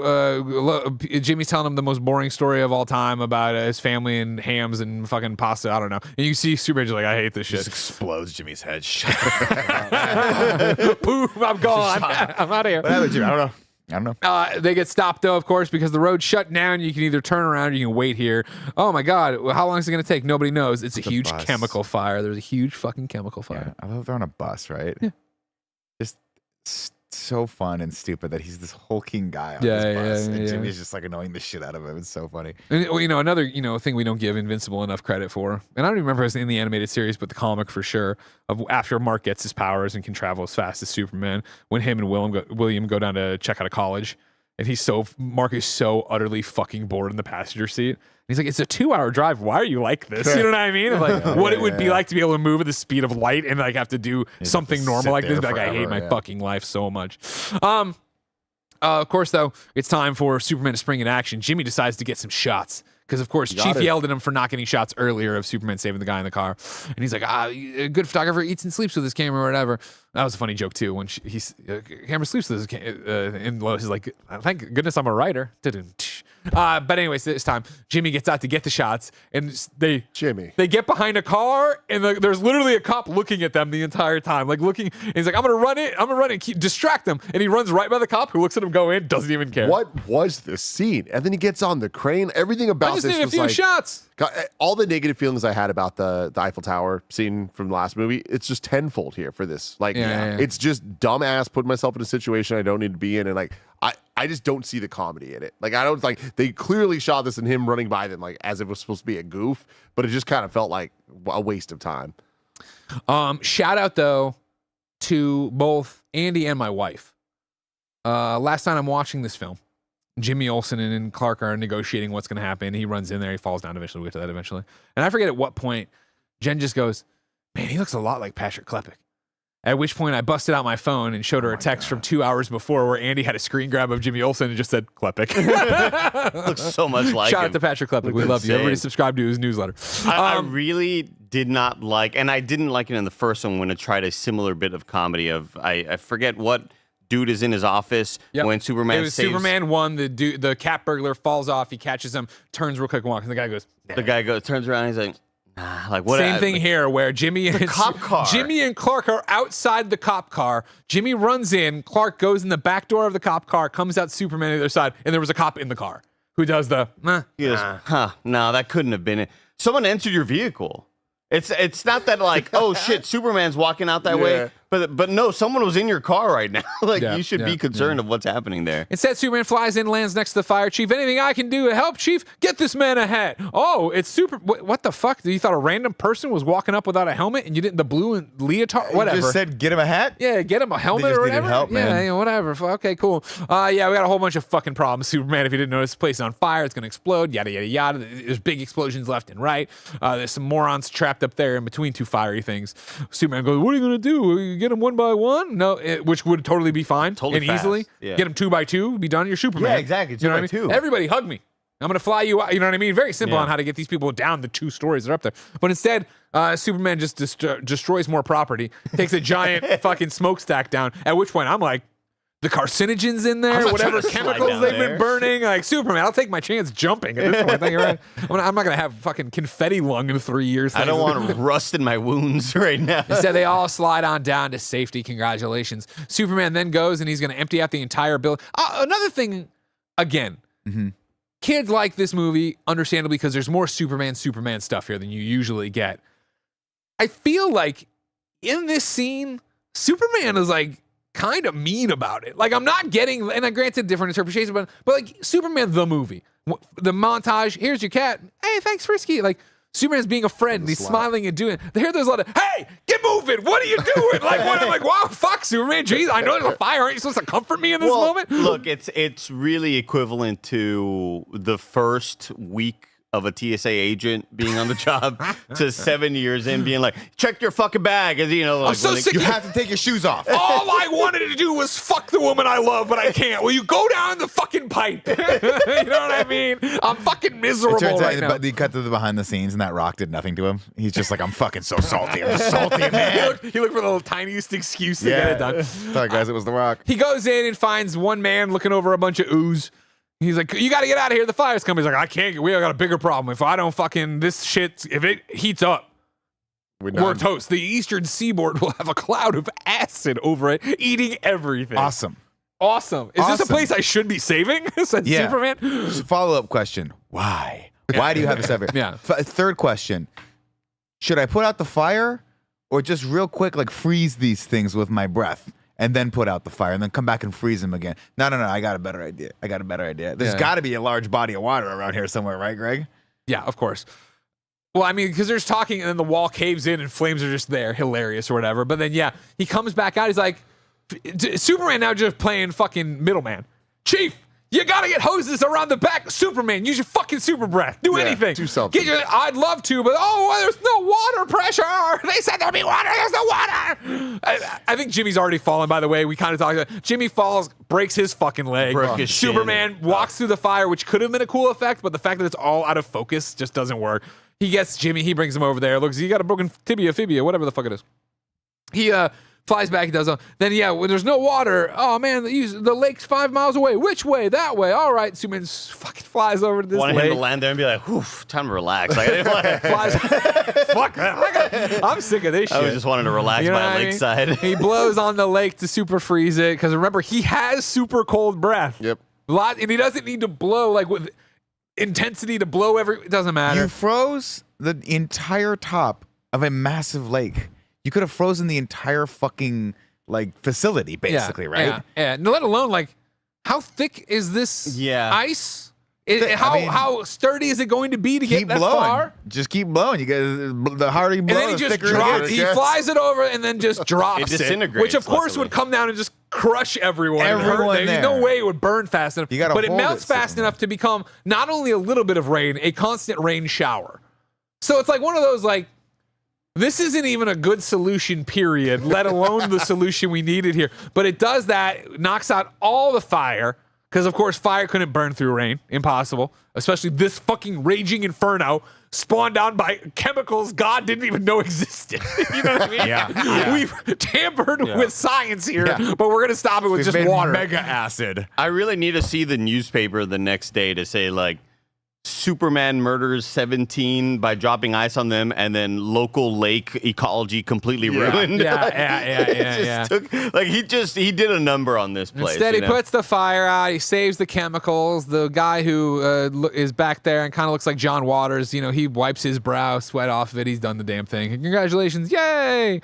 We probably got one of the Richard Pryor scenes I've talked about before. Instead, we'll jump to, of course, the Smallville high school reunion. Clark's there looking awesome. And here's what I will say. Just to step out for a second and talk more about this movie. Christopher Reeve looking great. He's a good looking man. He looks, he's always looked great, but I feel like this is his best look. He's a more mature man at this point, but he's also just bigger. You know what I mean? The Just arms fucking are huge. The arms show through that suit a He's lot. got when they at one point, and I'm not Nick about it, you know what I mean? But when he's in this awesome white tuxedo or whatever, they do a shot from behind, and he's got that tension between his shoulder blades in it, and I'm like, God damn, you know what I mean? When I stretch clothes, it's here on the gut. He's doing it up there. He's got this broad shit going on. I'm like, fucking God damn, Chris, you looking good. He's talking to some old teacher or whatever about some bullshit. But what happens? Lana Lang walks in. Lana Lang. The one, the only, Annette O'Toole. Of Fatty. course, the Madonna. silliest fun fact for you is that, of course, she's Lana Lang in this movie. She will go on to be Martha in Smallville. She will be Clark's mother in Smallville, the series. Oh my God. Yes. That's crazy. She's not his mom yet. No. Now she's just mommy because Lana Lang, Annette O'Toole. Goddamn. Nick said something similar to this out there of your kids were watching this movie. Everybody's just an adult. You're not thinking about it. Now watching what a beautiful. Annette O'Toole, I know obviously so well from Smallville, where you think of now sadly being a contemporary in age to me, but at the time being a mother, you know what I mean? And to look here and be like, oh man, you were a beautiful actress. And that sounds really bad. You know what I mean though, of I've never seen Annette O'Toole when she was Stunner. 20 something. Yeah, you know what I yeah. mean? Oh man, wow. Yeah. Well, when she's going Clark, I got to get the fuck out of Smallville, but what would I do in Metropolis? You could just be whatever you wanted out there. Just come to the city. You're the most be gorgeous okay. human being ever. Yeah, you're gonna be fine. Yeah, so she walks around and does this bit again, some humor that I think works enough or whatever, where she's just so scatterbrained. She gives Clark a Jello mold, and he has to carry that around. Then she gives the record guy the plates, and then she goes to put potato salad on the records and comes to switch it out. And blah blah blah. Yeah. She is a mile a minute catching up with her good friend Clark Kent, of course, talking about a million different things, being back, this, that, the other. I'm going to bring some of the stuff in from them cleaning up of the fact, of course, she has gone through a divorce. She's no longer with the husband whose name I don't remember off the top of my head. I want to say Donovan, but that's not right. You have a kid? Oof. Yeesh. Gone. Instead, though, Brad is there. Of course, they don't make a big deal about this. It's weird because Brad's character almost plays like it should be her ex-husband. Yes. That he's and it trying should to, have been. He's trying to get it back together rather than no, there was another and he was gone. But now Brad's there, who, of course, is Brad from the first movie. With the guy who like tipped over all the shit. shitty Brad, right? When they drove off. It's not the same actor. but Same same character. Same character. Okay. Yeah. Same way that Lana Lang, Annette O'Toole the is redhead. not the same Gotcha. Lana Lang from Superman the movie. Yeah. Anyways, though, a little bit of continuity there, but I think it would have just made me. Why are we complicating this? Brad is the ex-husband, and instead Brad is super. Well, I think the reason why they did it was because if Brad was around constantly, then Clark couldn't have had any relationship with the son. Because if the son was around and Brad's there, like that would make it so much more complicated for him to just be like, that's not in the picture. Clark can, as an audience member, you can be like, oh, maybe Clark will step in as like a surrogate father character. What? You are 100% right. If only other filmmakers would have taken that note. No future spoilers. We go on, everybody, to what's happening. Well, in one this thing movie. I didn't want to mention is 10-year high school reunion. No, it's 15? It's 20, I do believe, but it's also not lining up right. No. Their class is 65. The movie's 83, and so it'd be 85 would be 20 years. I don't know. It's kind of nebulous. So they're supposed to be like But he says 35? I've been back in 15 years, which also does that'd be 1980. So in my head canon, I'm like, maybe they're playing with time, and this movie isn't happening in 1983. It's happening in 1980, and that would be that. But then Lana makes a reference, you haven't been back since your mom died. And then it's like, well, his mom was very much alive in Superman the movie. So when did Martha die? Again, no, I, of course, overthinking this. The filmmakers don't care about continuity. No. Because, of course, he meets Lana. He's like, I could see a future with you. And it's like, well, hold up a sec. Remember last movie when the aliens invaded because you gave up, you wanted to just be able to bang, and your dad was like, you have to save humanity, or mom was like, you have to save humanity. Yeah. Whatever. Let's not get hung up. Listen, The only reason I brought it up is because I just wanted to say that Brad looks like 15 years older than Sure. he Well, I needs mean, he's to been be. drinking hard. Yeah. Brad, of course. But again, this I think operates in the same. Sorry, Nick. Go. The same thing of these movies act like the comics we were just talking about, where their continuity doesn't matter. We don't really care. Yeah. Superman's eating fucking burgers this week. I just want to point out two things about that. One is that, yes, of course, we've set up that Superman, of course, can never live a normal life and never be with the love of his life. Yeah. But then when he sees Annette O'Toole walk into that, go fuck yourself. Whatever it takes is the answer. I've been to thinking that. about this, Dad. Again, I hate Jimmy Olsen. I hate all these fucking idiot people who can't get down from a scaffolding on their own. Right. Yeah. I don't give a shit about it anymore. I'm going to do what I got to do. But I also just want to point out that Brad, I've always hated this actor, and I didn't know why until I saw him again. I was like, oh right, He's always this kind of guy. He's that character in everything. The only other movie I remember him from is a James Bond movie called Never Say Never Again, which is a remake of Thunderball, which is it's a whole weird, crazy story. But he plays Domino's brother, Kim Basinger's brother, and he's this fucking shitty, like the exact same character, which is weird. Shout out to the humor in this moment, because I didn't know that this sort of trope existed back then of the washed up high schooler showing off about his high school sports. Like, Yeah, dude. that's such a common thing we know, but it's like, man, this is really early to have known that that's something funny to make fun of. Yeah. Like, The glory days. should have seen a touchdown, whatever. Like, I love that they did that here. Smallville's everywhere. Smallville's everywhere. Always hold on to Smallville. Again, I've already given you so many of the Richard Pryor scenes. I'm giving you this here. Clark and Lana clean up. This is where she reveals she has a kid. He's totally chill with it. Coming to Metropolis. What would I do? X, Y. You know what I mean? All this back and forth business about it. Whatever. From there, then we go to back to the introduction, right? Of Weber and Vera and Lorelai talking to the accountant. Who's like, $85,000 is missing. Where did it go? I don't know. The old days, they say hold you up. Now with these computers, they can just do anything. Computers, the way of the future. Yeah. Now I love that this is a mega corporation this guy runs. This guy has like fucking companies everywhere, and this one accountant's like, we are missing $85,000. Not an insignificant amount of money, but this guy's got to be a multi-billionaire or like a multi-millionaire, right? So like, I don't know. They got Clock City videos like 85 grand's missing. I don't know what fucking happened. But again, to his credit, I like this character because he's not pissed. He's like, oh, there's an opportunity here. And what are we gonna Computer's the do? Let future. him keep taking from the cookie jar or whatever? You know what I mean? And then Vera's there, and she's all angry and stuff. And Is well, Vera- actually, and by the way, I did skip this. These characters were introduced via James Olsen's photography in the Perry White scene. It's a good scene. I sent you to some boring ass thing, and all you brought were 95 photos of this beautiful woman. Smoke show blonde. Why does Vera look blurry? This is how she looks. yeah. Dude, Humanitarian of the Year award. Great line Weber. there, That's how as she well works. as you didn't tell me your mother was going to be here. Yeah. It's my sister. Yeah, that was great. The woman in the cherry dress, her voice. Nails on a chalkboard. Oh my God. Yeah. And why do they give her so many lines to just be like that? Not fun. Not fun. I agree with that 100%. But this scene ends with, no, we'll have to watch and wait for him to mess up. He'll mess up eventually. Why do you say that? I don't know. It's what they say in the movies. Yeah. But now there's no way he'll make a mistake unless he's a complete and utter moron. He goes, look, that just has the Magnum PI He for drives it. in, parks Doesn't it, even park and not anywhere. even a parking spot, just out there or whatever. Again, merging stuff together, right? Hilarious. Gus Gorman is at his computer. His friend comes over. The boss wants to see you. Oh, I can see him. Hey, no, the boss. Oh, why? And then a little much, way too much ad-libbing here of like, why? Volleyball, blah, blah, blah. Okay, whatever. He goes up there. It's the scene we're talking about with like, August Gorman, I'm not mad. And the spinning bar, that's amazing or whatever. And then he fucking gets trapped in it and comes back out. And like, would you basically use your powers for me or whatever? I need to make use of your powers, right? I'm going to toss it in here because we don't really care, right? This is where they lay out the idea of what we need you to do is hack the Vulcan satellite, right? Satellite. It watches the weather, but it also could control the It weather. has lasers. Now, It can be lasers. here's one of my favorite, and I'm going to put them together, but we'll get to the plot in a second. Favorite, like, let's establish a fiction and then immediately throw it out the window. We need you to do this. We need you to hack the thing, but it needs to be top fucking secret. Yeah, we all can't right? let anyone know this. So we have so many small little corporations that nobody fucking matters. We're going to send you someplace small. Right. Send them to Smallville, Wheat King. We'll get to all that stuff, right? A whole convoluted, get Brad drunk, do this thing, blah, blah, blah, hack Turn the the computer, key. do the thing, blah. When Superman thwarts the plot, the next plot is, let's have you drive up with Vera driving the car.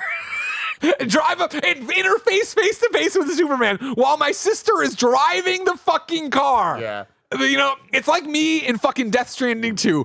Everything's a stealth mission until it's fuck it, y'all gonna die, you BTs. Like, what the fuck? Like, why even toss this in there that way? I also want to point out that the whole point was they were like, this has to be, we can't have it traced back to us. Yeah. Then why go to a subsidiary of your fucking company? And also, Too if you're small, no one will know. sending him to a small subsidiary, give him the access. Why does he have to con his way into this fucking thing? If you're going to do that, con your way into a whole other company so that when they trace it back, they go, we don't know who did this. Yeah. While this Go to is IBM for fuck's sake. and that's what you think they're gonna do, send him to a competitor company. Yeah, But it no, they doesn't.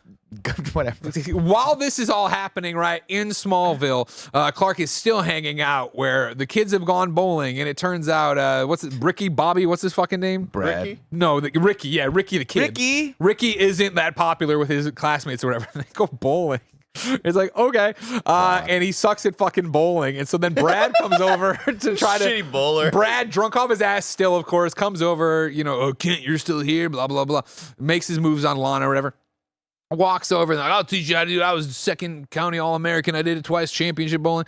And then Clark comes over like, you know what, Brad? I don't think it's proper to give him a thing in front. And like all the friends are already watching. Yeah. This is already horribly You've made this embarrassing. worse. And Yeah. even for Clark to get him off and go, all right, Ricky, just, fucking have fun out there or whatever. Like, whatever. And then Ricky throws it. Fucking garbage throw from this pipsqueak. Yeah. Superman then goes way too hard. Obliterates the pins, and everyone's like, that was cool, Ricky. Yeah. Wood shards go into everyone's faces. And then look, and this sequence here takes me back to the man drowning in the car, where I'm like, you don't mind blowing a bowling ball. Clark, go and over as Clark and rip the fucking door open. Like, I got it. Or just like from a distance, like just quick laser. To, Dude, like, yeah. Smash the glass with heat vision from across. It might boil him, but I don't know. You care about this kid so much that you're willing to like do this here, where I just got to help him impress. this should be a story of like, the local Smallville stories have to be talking about these bowling pins that exploded. You This know? kid who's got this arm. What's the fallout from this? It's a lot. Also, Brad, go home. Why are you here? Oh, great line there. Great joke about he's been sauced up all day or whatever. And he's like, but he just had some chocolate milk. He's like, no, I'm talking about Brad. Yeah. They do a couple of those that are really clever, Yeah. I think, where Lana says something and Clark like she says ABC and he talks about C and she meant B or whatever. Yeah. It's like that's Really funny there's some line. funny dialogue there that I did enjoy that back and forth on or whatever. Then it's time for a picnic. Oh, you're talking about the oil can. That's the other one. The oil My pan. my oil pan's leaking. He's like, Oh, jeez. like that got me So pretty horny. good. That got me pretty good. A little horny joke right there. So now that's happened. It's time for a picnic. Gus gets to Smallville and gets off the bus, and Clark hits him with the door. Not even like this is one of those things of like, why did this happen? Like Clark is a bumbling idiot when Clark needs to be a bumbling idiot to throw someone off the scent. Here he just hit Richard Pryor with the door. So is Superman just not paying attention, or is Superman an asshole? He's so in character. Jury's out. Nobody Yeah. knows. Richard Pryor method. has this gigantic, ridiculous bag, a capricious bag, Greg.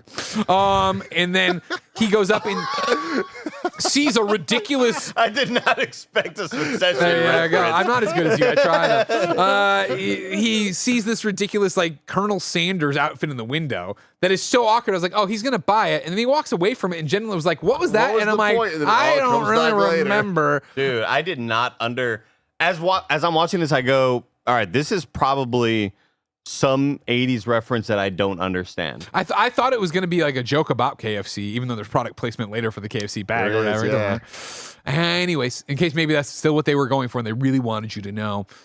From here, maybe probably is where we get the picnic scene where Clark, born and raised in Smallville, Kansas. Lana, been here her entire life. They both go out in what is clearly about to be the biggest thunderstorm of all time.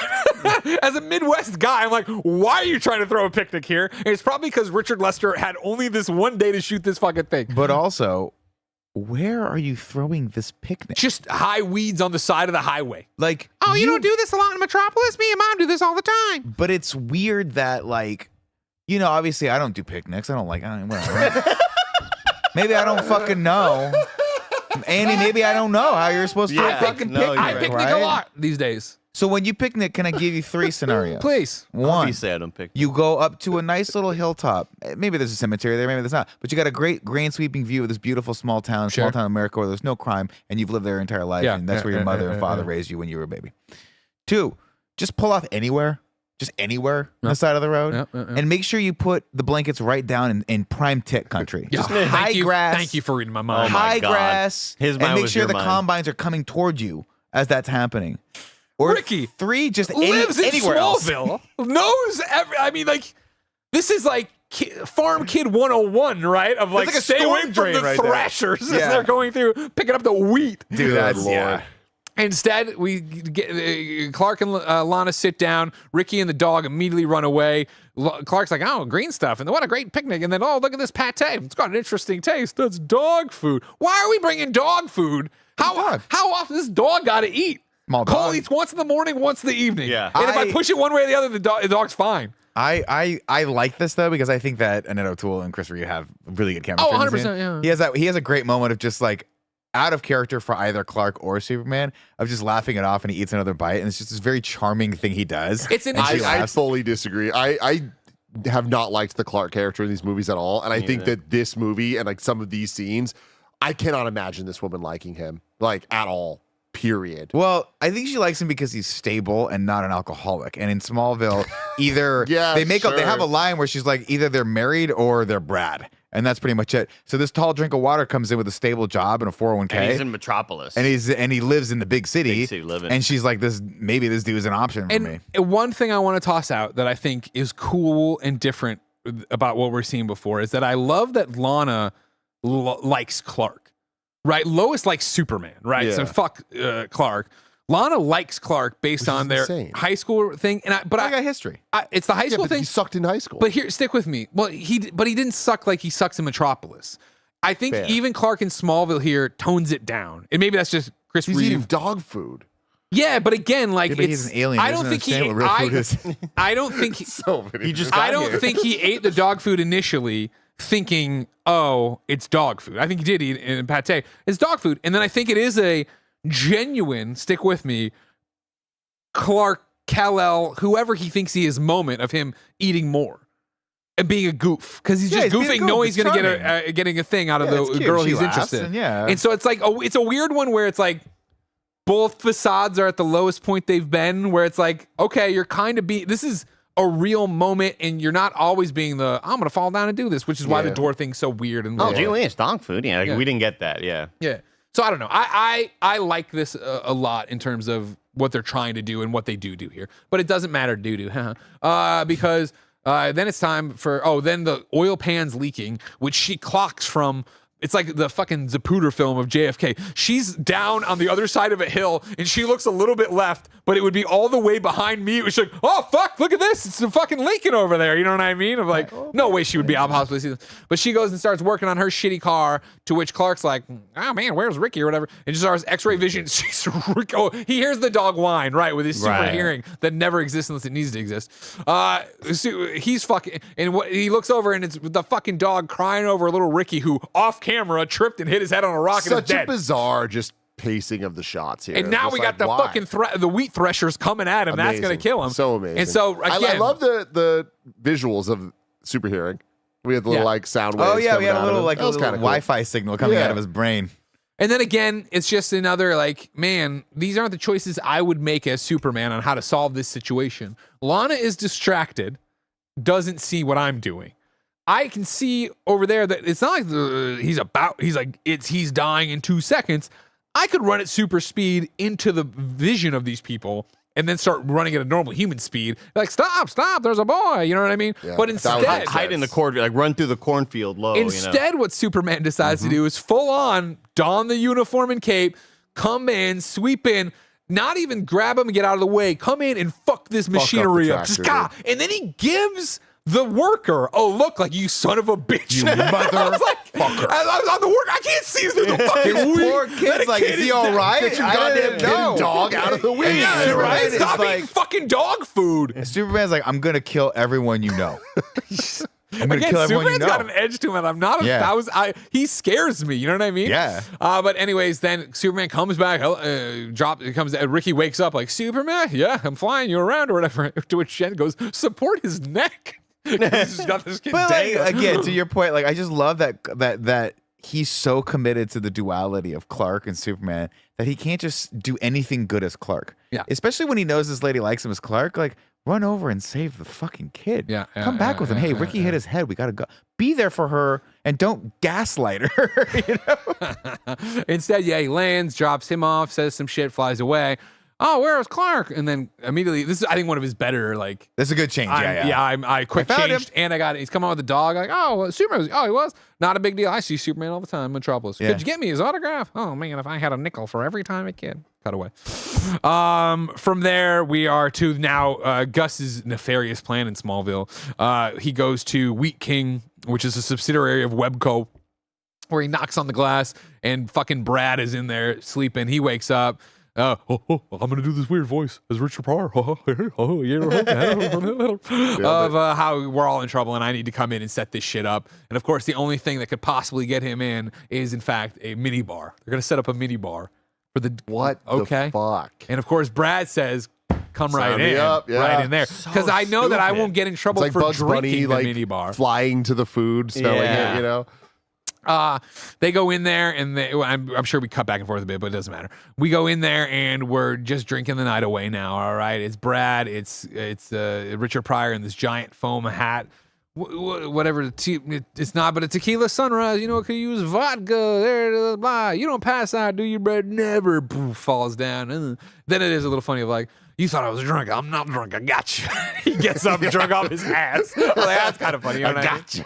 Like, So fuck. yeah, in that moment, I thought to myself that Richard Pryor was probably just drinking water the whole time as a trick, and then he's clearly drunk when he's like later on. And I was like, oh, so he was drinking, but just not as much. Yeah. What? He thought he could outdrink Brad, which is a dangerous game to play with an alcoholic Yeah. who drinks all day long. Yeah. Anyways, though, From there, he goes. The computer opens the closet, and it's the Kentucky Fried Chicken bag. Like, okay. How did he know Brad would have?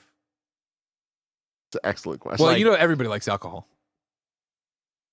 Yeah, but like that is fucking weird. He goes in there. It's the computer. This is like a fucking goddamn nuclear goddamn computer. You need to have 2 keys to operate it. They be insert at the same time. He tries to do some physical comedy. He can't. Drags Brad in, puts the card in the hand, ties his hand, does the thing, pushes them both in. Just so goofy. But he gets in everybody. And then all he has to do is hack the Vulcan satellite. But he starts doing random hacking as well, where ATMs are spitting Chaos out in the streets. ATMs are spitting out infinite money. Watchdogs. Watchdogs. The giant Shibuya crosswalk they have in Metropolis. You assume that's happening, and they all start fighting, and then the fucking walk and don't walk guys get together and start fighting. And they start fighting. And you're like, oh my I thought about you, Andy, during this scene. I was just like, oh, he's gonna hate this. Why the fuck? It really does feel. I've made this comparison once where in our high school theater, we would every winter do the children's show, which is like where it was never a serious drama. It was always like a play rendition of a Disney movie or something like that. And every children's show had a chase scene. Regardless of what movie it was, you have to have a chase scene because the kids love that shit. And they love when the bad guys are chasing and suddenly the good guys chasing the bad guys. And it's kooky, it's madness, right? And it really felt like in this moment, they go, we've gone too long without a slapsticky bit. Like we know our quota. Every 20, when I think of Joseph Staten designing Halo, every 15 minutes has to be some sort of like gameplay moment. And here it's like, we got to have another silly slapstick thing of this guy at the ATM being like, oh, like fucking sucks, man. That shit sucks. I hate it. Anyways, though, all that shit happens, but he finally gets in the Vulcan satellite, hacks the Vulcan satellite, shoots beams down to Columbia. Of course, you watch this movie, you already know. In the scene where there was a conversation, I want you to work for me, the deal was that I almost have the market on coffee cornered now, but Columbia is the one holdout. So fucking wipe Columbia off the map pretty much, right? Ruin the entire coffee bean deal for us. And Gus is like, okay, otherwise you go to jail because, of course, you stole money from us. Right. Gus does this. They shoot the beams into it that shoots the beams into the sky. The people who won the trip to South America are in Colombia. They walk up and look. I think they say, look, a native wedding or whatever. Like they're fucking on another planet. You know what I mean? But look, the Colombians are getting married. Let's act like it's a zoo. Let's walk into their wedding. God. They fucking there. But then, of course, the skies turn. Rain falls. It's thunder. It's lightning. It's earthquakes. It's crazy. The fucking chapel falls apart, rocks fall, the bride gets hit, the dude gets hit with rocks. It's like, what the fuck, you know what I mean? But it's exactly what they wanted. It's all done. So we jump to Metropolis. We're at the top of Webco Industries, where this man has built a ski slope on top of his building. Awesome. I fucking love it. And here, this is a problem, is this should have just been Lex. Like, I understand, like, we've just had him as this, like, recurring villain, and, like, the idea of Lex having this underground base in the first movie and just how ridiculous that all was. And now just on the top of the skyscraper in Metropolis, we have a freaking ski resort thing. That's awesome. But like giving it to another character that's not Lex feels weird to me. And not having Ned Beatty being there, like falling down the ski slope. Well, instead Richard Pryor will. But before that happens, of course, they turn off the news. We've already won. Congratulations. Then Richard Pryor shows up. And is so apologetic that Superman screwed this up. How would I know? What do you mean? Then he does the flowers are still standing, rips the tablecloth off, puts it on, reenacts all this Superman stuff that then we get some clips of Superman flying in, freeze breathing doing this. It's like, I had to pause and be like, did I miss something? You could tell if they had $10 million more, so like we would have shot the scene because it would have been really cool to see Superman stop a tropical storm. I guess, I don't know, but instead it's played for laughs because they spent all that money on this downhill ski slope at the top of a building, which I always thought was cool as fuck when I was a kid. Richard Pryor puts on skis and is hopping around having this conversation. Of course, the villains decide that, well, this is no good. Superman has foiled the Columbia plan. We need to get rid of Superman because we're going to keep doing evil shit, right? Because it was, now that we have the market cornered on coffee, now we need to corner it on oil. We'll be in charge of all the oil here at Earth. Okay. But now Superman's the problem. How do we get rid of Superman? The conversation of kryptonite comes up, that the smart woman who's actually playing dumb acts like she knows, blurts it out. Then, no, I read about that in an interview. There is a rock from his, as if everybody wouldn't know. As if if a fucking alien came to our planet, had the powers beyond any comprehension, then 3 other aliens came and fucking tore up the White House and did all this shit. We wouldn't all know everything to fucking know about these people from whatever. Kryptonite, yeah, I've heard about that. That's a real thing, right? Well, it doesn't exist. Well, what if we went there? What if we figured out where the planet was? At some point in this conversation, Richard Pryor says, I can't ski. And he flies, and then he's fucking off the building, lands on the side of the building, comes on the building, off the thing, lands on the ground, then just Off walks of up. like a very tall skyscraper. I just thought he was gonna die. Like I thought this is like, oh, they're killing This him is off it. here. Yeah, I don't. What the fuck was this? I hate it so much because there's a fine line between like, look, some of the stuff's campy and the stuff at the beginning with all the Rube Goldberg stuff is like, it is what it is. But this is so unbelievable that it actually breaks the thin veil of reality that you have to have in a Superman movie. It doesn't have if any someone of the falls off a Benesek Qua fucking or whatever roof- that Yeah. word is. Je ne sais Je ne sais quoi. quoi. No, the ventriloquism. Verisimilitude. Thank you. Verisimilitude. All 3 of us said it differently. It's a dumb word. Anyways, though, this is the conversation then. Well, then we should get kryptonite. We don't have, nobody knows where it is. It's all gone. Well, Gus, you're going to use the Vulcan satellite to go out into space to where Krypton was and get us the thing. It's cool. Again, last time we sent you to Smallville with this insane, now you will just use your usual computer terminal from your office. Like, Yeah. why the fuck did I go to Smallville? Why was I on a bus for 7 hours? Happening, yeah. He goes out there, he finds it. Guess what? There's one unknown compound in it. There's one unknown thing. It's not on the periodic table. Yep. And he's smoking, of course. And he looks in his thing, says tar, and he says it's only 0.25 or whatever. Put some tar in there. Yeah. Congratulations, everybody. then this we have lady- synthetic kryptonite. And this lady, he's like sleeping. This lady walks up and goes, "Hey, I got the chemical compound you wanted, but it's wrapped in paper like you would get like at a fucking like a lobster Butcher shop. crowd." Yeah, yeah, yeah. It's like what? I the think fuck? it's the printout or whatever. And then I don't know why I'm scared. I'm not from. So I'm from here or bizarre, whatever. dude. It's so bizarre. And the prop doesn't look good. No, like it's not dude. glowing or anything. It's Well, just it's, kind you know, of. not real kryptonite, right? It's the just point. I don't like. Here's that thing you wanted. Like what is happening? While all that was happening, we got a cutaway at some point where Annette O'Toole, Lana Lang, called Clark and was like, hey, so Ricky really liked the autograph, but he kind of shot his fucking mouth off and said that Superman would show up to pick him up from Ricky. school or whatever. It was his birthday party. Do you think you can make that happen? And Clark, once again, so desperate to have sex, is like, He's only fucked once. yeah, I can do that. Even though I again, the whole part of the last movie was I can't do that. Love of my life just went to Bermuda in a bikini, string bikini, probably get Right. banged. Or just But yeah, I shove can do him. this. I can do this. Yeah, I know Superman pretty well. Again, a level of throwing away the veil between Clark and Superman we have not seen in prior movies. Yes, I'm well aware of other narratives where this is, but again, this movie, a one shot happening on its own, whatever. So we jump to Clark Superman next to Lana Lang. And he's like, and she's like, sorry, they kind of went overboard. And it's Smallville welcomes Superman. They got the parade. They got a bunch of people. The mayor's there. He gets up. He gives a stirring speech about like, hey, you already have the key to our hearts, but here's the key to the city or whatever. And again, this is where like, it must feel like when Nick talks to me, because I'm looking at how big Superman is and how small this mayor is. Like, goddamn, you forget Christopher Reeve, huge. Fair. Yeah, that's exactly how it is. Yeah. This is all well and good, and then what happens? Honk, honk, a Jeep rolls up. Driven by Vera again, the woman we're trying to stay under wraps about. I don't remember the scene incredibly well, but I forget if Clark was there when we went through the photos or if that was just Lois, Jimmy, and Perry. It doesn't really matter. She's got photos in the fucking newspaper he works at, and he is, in fact, fucking... Doesn't matter. Drives up, Gus gets out, and again... What a diamond in the rough Webster found with this man. That he can Yeah. do computers, he can do impressions, great he can characters. outthink this. Great He's got character. no moral compass. It's Zero. fantastic. It's perfect, man. Even though he keeps saying at times, I want to cut, I need money. Like, what are they? Okay. He gets up there as the general, has a long rambling speech about "I did this and that, Superman did that." Finally starts talking about Superman, connects it back to the fact that he saved our bacon with the acid cloud that would have eaten everybody. And on behalf of the United States military, we have a gift for you. And he opens it up, pulls out the kryptonite, hands it to Superman, who's like, thanks.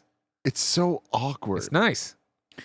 Why Yeah, does Superman handle it this way? Well, what's funny is why are they doing a ripoff of Patton? Like this is how the movie Patton starts. When did Patton come out?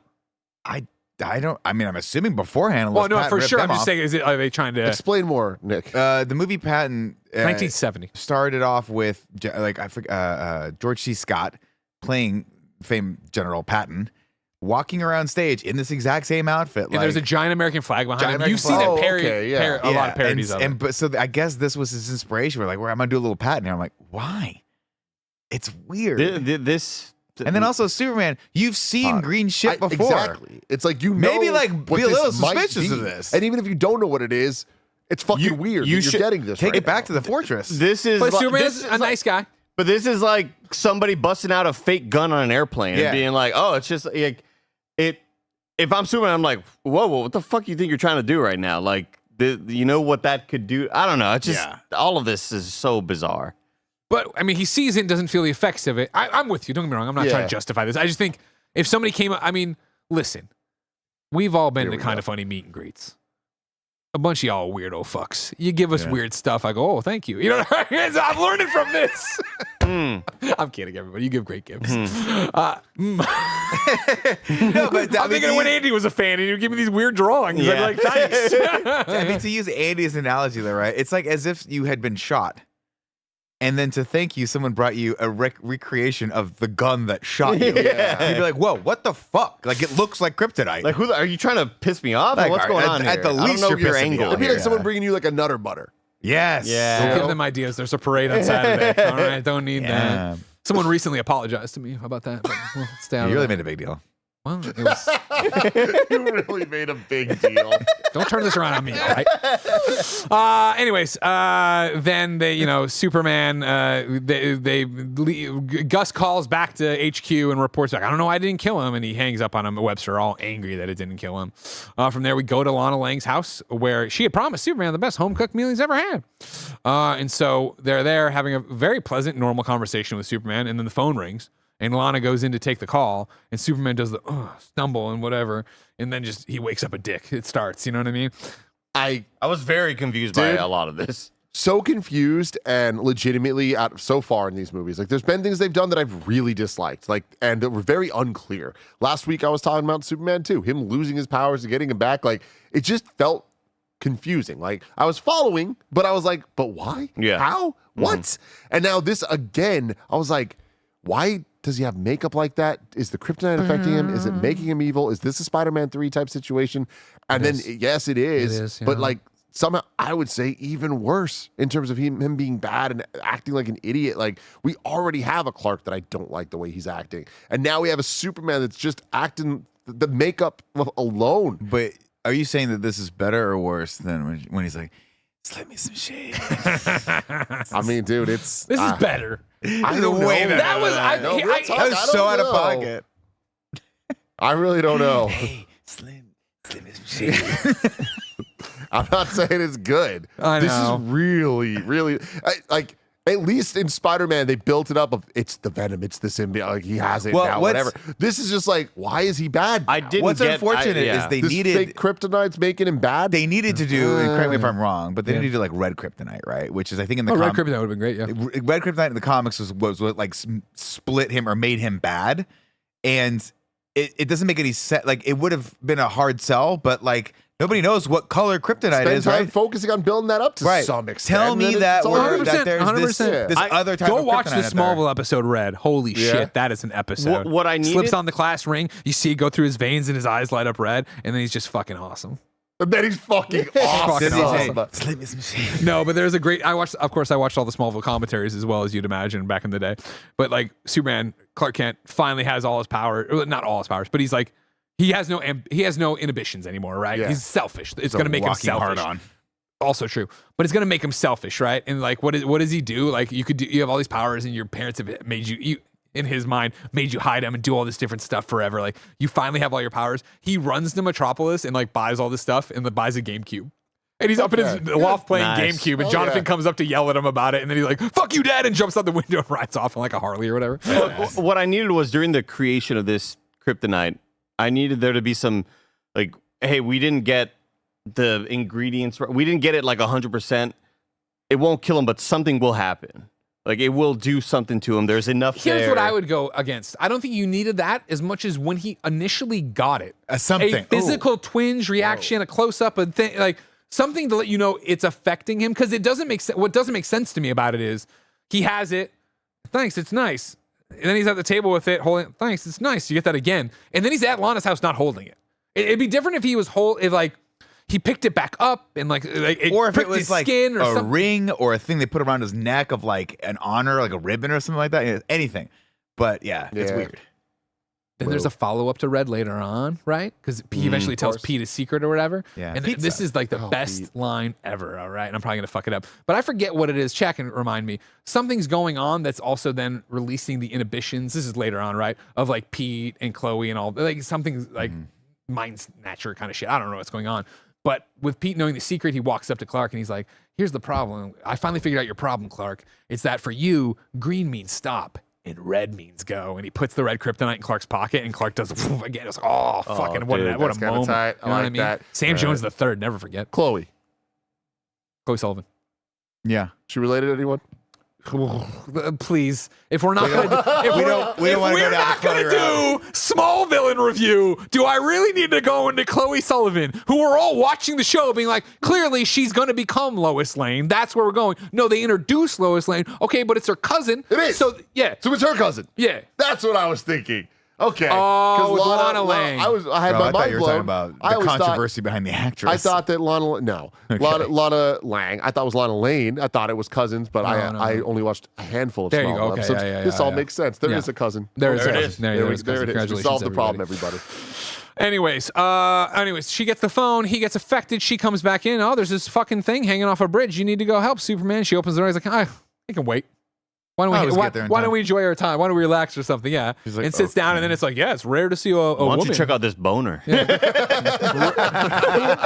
Rare to see a woman just sitting call it around, kryptonite. whatever. And she's like, I'm very uncomfortable and clearly weird as he sits too close or whatever. This is, man, it was freaky. And then eventually she's like, shouldn't you go check on the bus or the truck or whatever it is? I forget. And he's like, what? Oh, yeah, I should. You're right. And he flies off that way. And of course, we get there. And guess what? It turns out if you would leave us little fucking ants, these humans alone, we can solve our own problems to some degree. So yeah, we saved the people that were hanging there. Yeah, we lost the truck and all the metal that bing bongs out of it in the back or whatever. But then the guy's like, oh, if only you'd gotten here sooner. And they say it kind of like an asshole. But and Superman again is like, oh, I've heard enough of this shit. It's time to fuck up Earth. And the best way I can think of is I'm gonna go straighten out the Leaning Tower of Pisa. It's always annoyed me that it's crooked. I'm gonna go get this. Frankly, my entire life I've heard this thing's gonna fall eventually. Yeah. Just fall. Just be fall. done. I'm done with it. That's gonna be fun. That's gonna be exciting. No, don't get me wrong. They say they know when it's like I don't want people on it. I don't want it to be unexpected. But I'm gonna be stoked when they're like, guys, it's happening. It's Sometime happening. this Everybody. month. I'll have the live stream check open. it out. Yeah. Do you want it to fall I wish fast this was a or different movie slowly that didn't have creeping? this stuff. But I was saying last week, I like when movies have like these actual landmarks that we know that feel like, oh, this is a real thing. So having this is cool. And I do like the comedic bits with the guys making money, like just selling the little and stuff. Like that stuff's funny. Just why is this in a Superman movie? Stabilized. It was stabilized. As a master an attempt to stop the motion from falling. In fact, by the end of the day, it's tower slowly. So it's fine. It's not gonna fall now. They put some shit in it to stabilize it. What the fuck? Cool. I'm not gonna say it's the only reason I've been landmark. hanging on, but come on. It's the 8th wonder of the world. That fucking sucks. I hate that a lot. I'm not a big fan of that at all. Like I said, that then sets him off on his thing, right? So I wrote a note here that I don't know what I mean, so I'm trying to get back to. I wrote goodness at the crossroads. Oh, it's because they're watching him and they say that? Yes. Well, okay. I like. There it is. So anyways, literally all it is the Leaning of Tower of Pisa. Then Vera has a Time magazine, and the cover is Superman, goodness at the crossroads. And there's a question mark in his symbol. Because now the world's hip that Superman's weird. He's being but that's weird. all it is. That's all. Like, he how was a long minute is- late to this thing. Yeah, how long has this been? I mean, he's straight the tower. He didn't get the note that it was stabilized. You know what I mean? So now he's fucking that up. From there, yeah, it's off to the Olympics. Sorry, go ahead. Like nobody had. The whole world saw him like push the Tower of Pisa. Man, we all, Biden had one bad debate. True. Social media. Information moved the exact same speed in 1983. You're right. From there we go to the Olympics, where it's the final thing. Oh, the torch has finally made it here. The flame from Athens all the way up This to this fucking thing. thing is it's so stupid. I really needed to stupid. hear Nick Dula. I really needed to hear Nick's Biden impression there. Oh, great. Come over and let me have some of your water. You can have my water. It's such a bad impression. Malarkey.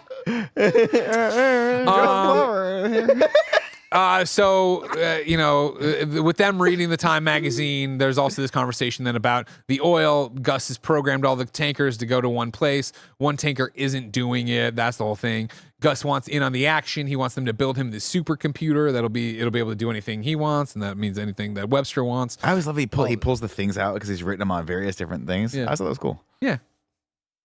Sure. The schematics. It's again, to how harebrained Gus is Yeah, and everything else yeah. or whatever. Eventually, when they can't get this one tanker together, that's going to be important. There's the Olympic thing. He blows out the torch. He's up there just looking all smug and angry and flies. I like when the torch guy just turns around. He's like, I don't know. He's like, what the fuck? Yeah. Yeah.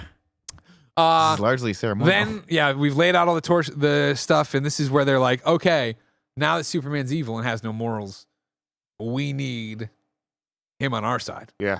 And so what better way to do this Get than putting a beautiful woman on top of the Statue of Liberty, Can't where resist. everybody has it up. He flies up just to say, we don't want help, lady. I don't do that anymore. I hate that. I hate it. Maybe you didn't read Time magazine. I'm fucking evil. Crossroads, baby. Blowing out torches, pushing things around, having a great time. And she's like, listen, I just want to fuck your brains out. But there's one thing you need to do first. Yeah. You need to go punch a hole in this tanker and make sure the oil doesn't, and Superman is like, let me tell you, I'll level with you, lady. It's been hard to get laid. All right. I got Yeah. my mom in my ear, my dad in my ear. I got to erase people's minds. You're in it. I'm in it. Let's go do this. Flies over there, flies up on this ship. So silly. Oil's pouring out. Rips it open. Rips it open. But Oil did we talk pouring about out. the suit already? Because the suit changed colors already? It does, yeah. When he's up on the Statue of Liberty, Yeah, it is. I love you that. really see it. Yeah, you really see I it. love it. Yeah, I guess in the Olympics it was too. When we Yeah. come back with the question mark, which of course leads us, Andy.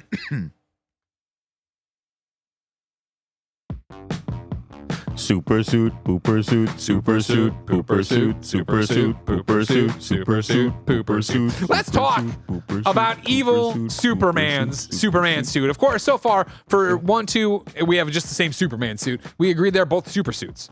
We finally have a differentiating, the dark evil Superman suit. It's here. awesome, in my opinion. Why? What a great visual way to just be like, this dude's bad now. And I love that they just took the suit. They had to obviously redesign the entire suit with different materials, but it's cool. It's a great look, don't you think? It kind of reminds me of a Zack Snyder Superman. Yeah. Like just Yeah. 100%. saturated. Yeah. 100%. It's a great effect, and it stands out even more when he comes back. I agree. Yeah. Because I think it's super. but it Not wasn't just like a one change, right? I feel like over several scenes it's getting more and more desaturated. That right? I don't know. I just remember it being like, I just remember turning around being like, oh, that suit's like dark now. It looks dirty and grimy but it's cool that they were like, some costumer somewhere was like, what do we put him in? How about just a muted version of where he is? Because Yeah. that's what he is. And I'm like, that's a fucking great. That's a great That's a idea. great I idea. liked it. A super Yeah. suit for sure. We have the votes. We got Do the it again. votes. Song again. Ready? Super suit, pooper suit, super suit or pooper suit, super suit, pooper suit, I like super to suit, dance. pooper suit, super suit, super suit, super suit, On. I take Pooper the suit suit. off. Take the suit. Oh my god! And then you'd think maybe, I don't know, maybe you're watching this film, you're like, clearly they won't then have Superman fuck this lady. They have Superman fuck this Not only lady. does he fuck her, she's like, hey, he's like, shut the fuck up. And then just bam! Just shut up. Boom. Yeah, Superman flies back to the top of Webster Core, Yeah. where she is on the snow mountain peaks or whatever. She comes in and she gets on. She tries to grab something. He grabs her like, nuh-uh. Lays one on her, and we cut away because they got it on. They did. You want to They talk about a sure super did. kid out there? Woman dies.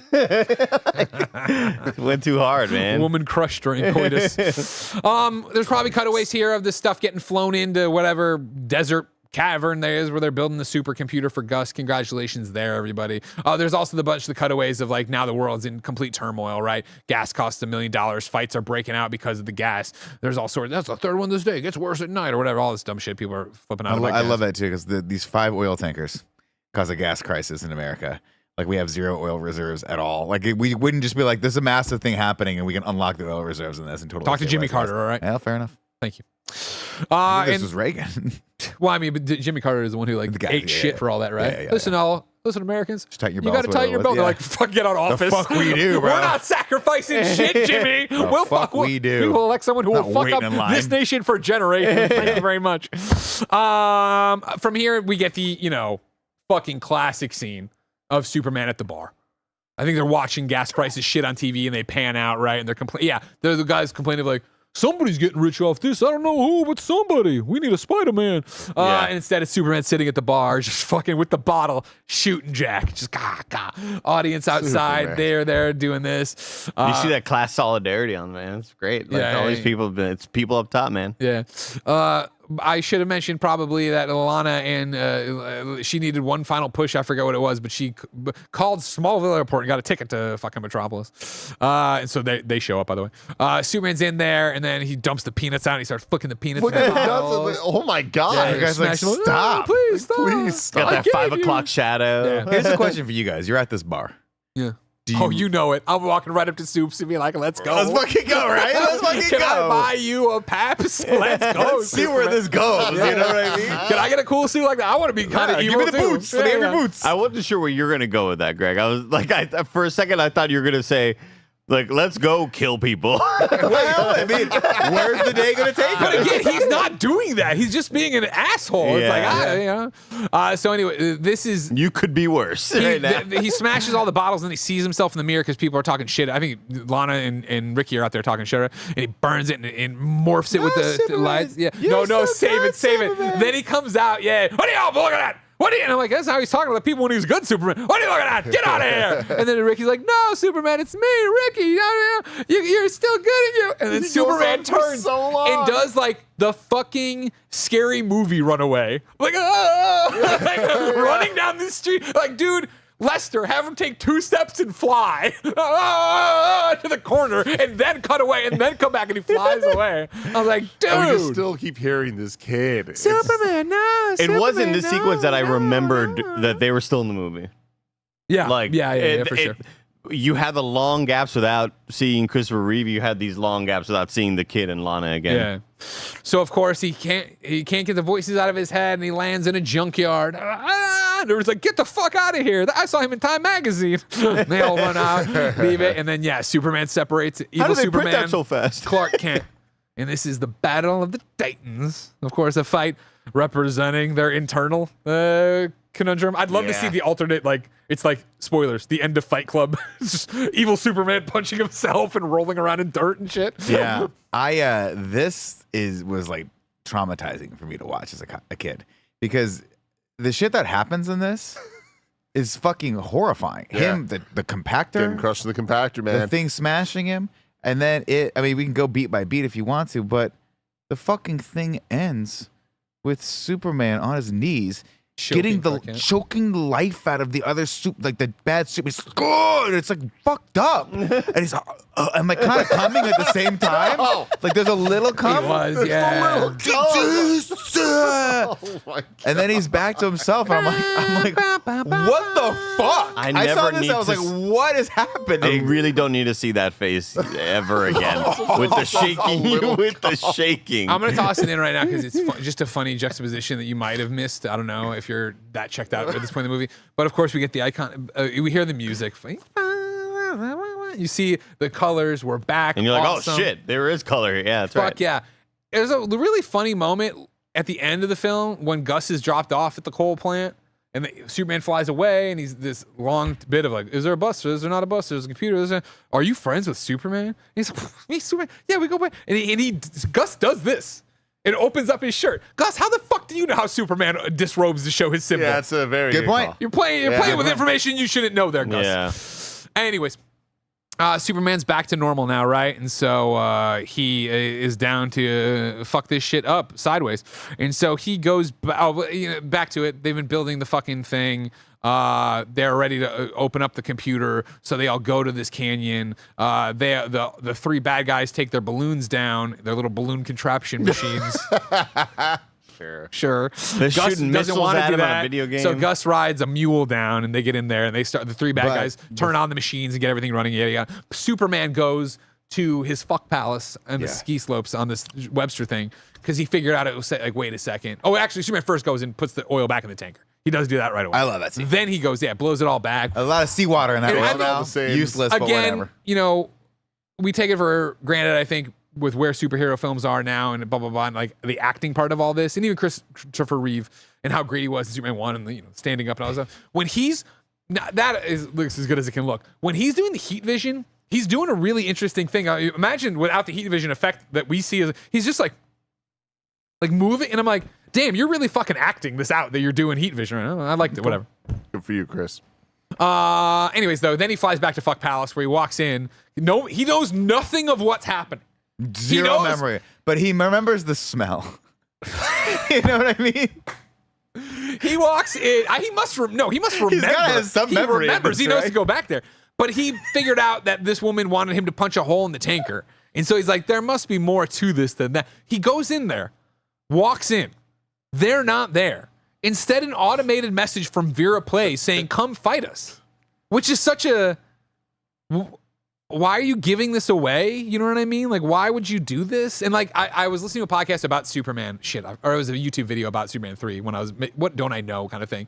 And they raised a great point, and the guy was very much like, this isn't even my point. But like, this is where it's a cardinal sin of this movie not to have Lois, is that Lois could have been in the background, cutaways too, obviously, but of her putting the pieces together, that this is all connected, this is a Webster plan, like this is journalism. Instead, it really is that like Superman got in their way, kind of, by stopping a natural disaster. Which, if I'm a supervillain or a villain, he's not even maybe I would be like, well, maybe we should pump the brakes if Superman's getting involved. Or, man, that was a one-off. He doesn't know we caused it. Fuck it, keep going. But then they bring the fight to Superman, do all this stuff, and then give their location away to Superman. Again, where it's just like, whoa, okay. But not only that, deprive us of the scene of her confronting bad Superman. Would have been great. Lois Lane versus bad Superman sure, would have been yeah, amazing. yeah. And her being like, having to have that moment of like talking him out of it or bringing the goodness back to him. Yeah. I do want to point out, before Richard Pryor decides to go down on his pack mule, he says the line, I don't believe a man can fly, which is great. Ha, ha, ha, ha. Little inside. Tagline of the first movie, you'll believe man can fly.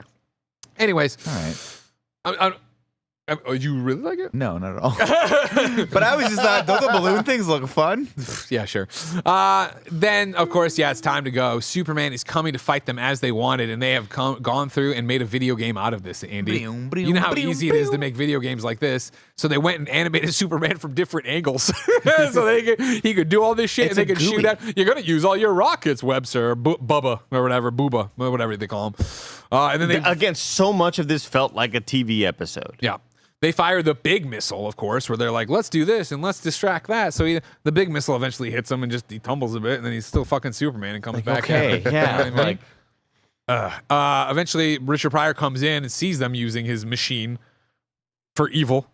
And he's shocked that they're using it for evil. I didn't know you were going to do this. Yeah, exactly. No, you knew exactly what you're going to do. What do they shoot at him? In the a lot of orb? MAGA going on here of like, I gave you this power, not thinking you'd use this power for evil. No, you knew. You knew what you voted for. What's this bubble that they shoot at him? Oh, it's from the computer.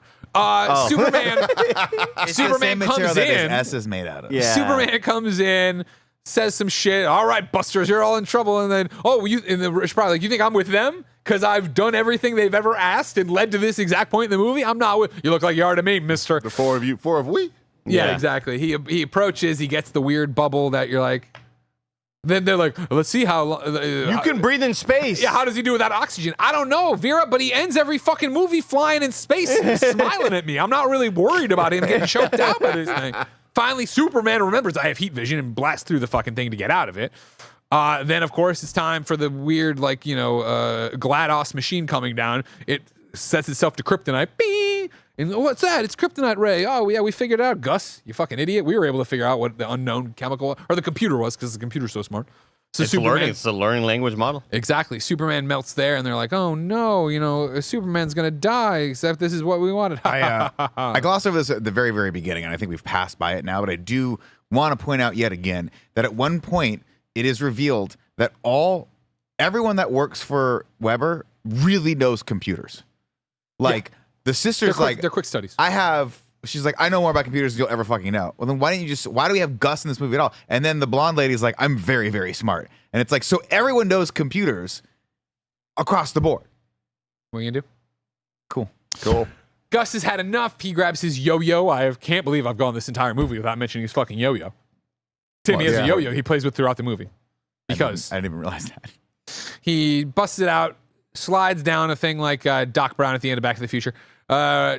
Figure out how he's going to stop the thing. He slides down and then runs back over and grabs the axe that's right by the ladder. No, not yet. No, that's not. He goes in, grab the he ladder. takes the one screw out of his computer that'll stop it. Swallows it. This is when Webster comes down. He's like, "Ooh, you idiot!" They get in a weird, dumb little fight. He turns the camera, puts it in his mouth, swallows it. That's gonna fuck up your bowels. Oh, Exactly. yeah, It's like, okay, fine. The computer, the kryptonite rays stopped, and Superman's like, "Oh, I'm starting to feel better." And instead of just moving 3 feet to the left or right, Superman stays exactly where he is. Then the computer's like, you know what? Fuck this. I'm alive. I'm going to pull my own energy from the fucking sky and from the power cables and everything. There's a blackout across the entire America. Oh, I'm a fucking computer. The ray turns itself back on. It's blasting shit out of there, killing Superman. Gus grabs the axe that's sitting right there because, of course, fire safety. We have to have this right here. He runs on over. the plans right next to the nougat. He axes the shit out of this fucking thing, right? Just kills the kryptonite ray. Computer doesn't like that. Vera and Lorelai are like, we got to get out of here, toots. They come down. Lorelai's first out the door. Vera isn't. She gets pushed back in by the laser hand. The lasers start coming here, right? And that happens. And then, I don't know. She gets pulled back in, though, and we get that horrendous wires grab her and pull her in. Good stuff. So really, cool. this is very, very, very. The eyes. This is opens 80s the movie eyes and shit. it's- This is, the quicksand and lasers and all that stuff. They Her have eyes this shut list. as humans and open as just silver gray. So cool. She comes out looking like what I imagine Gen 1 Vicky from Small Wonder looked like before they got the human flesh Do you think on that her. the dad's That's so still sad Eddie's missing this. go through shot at it or no?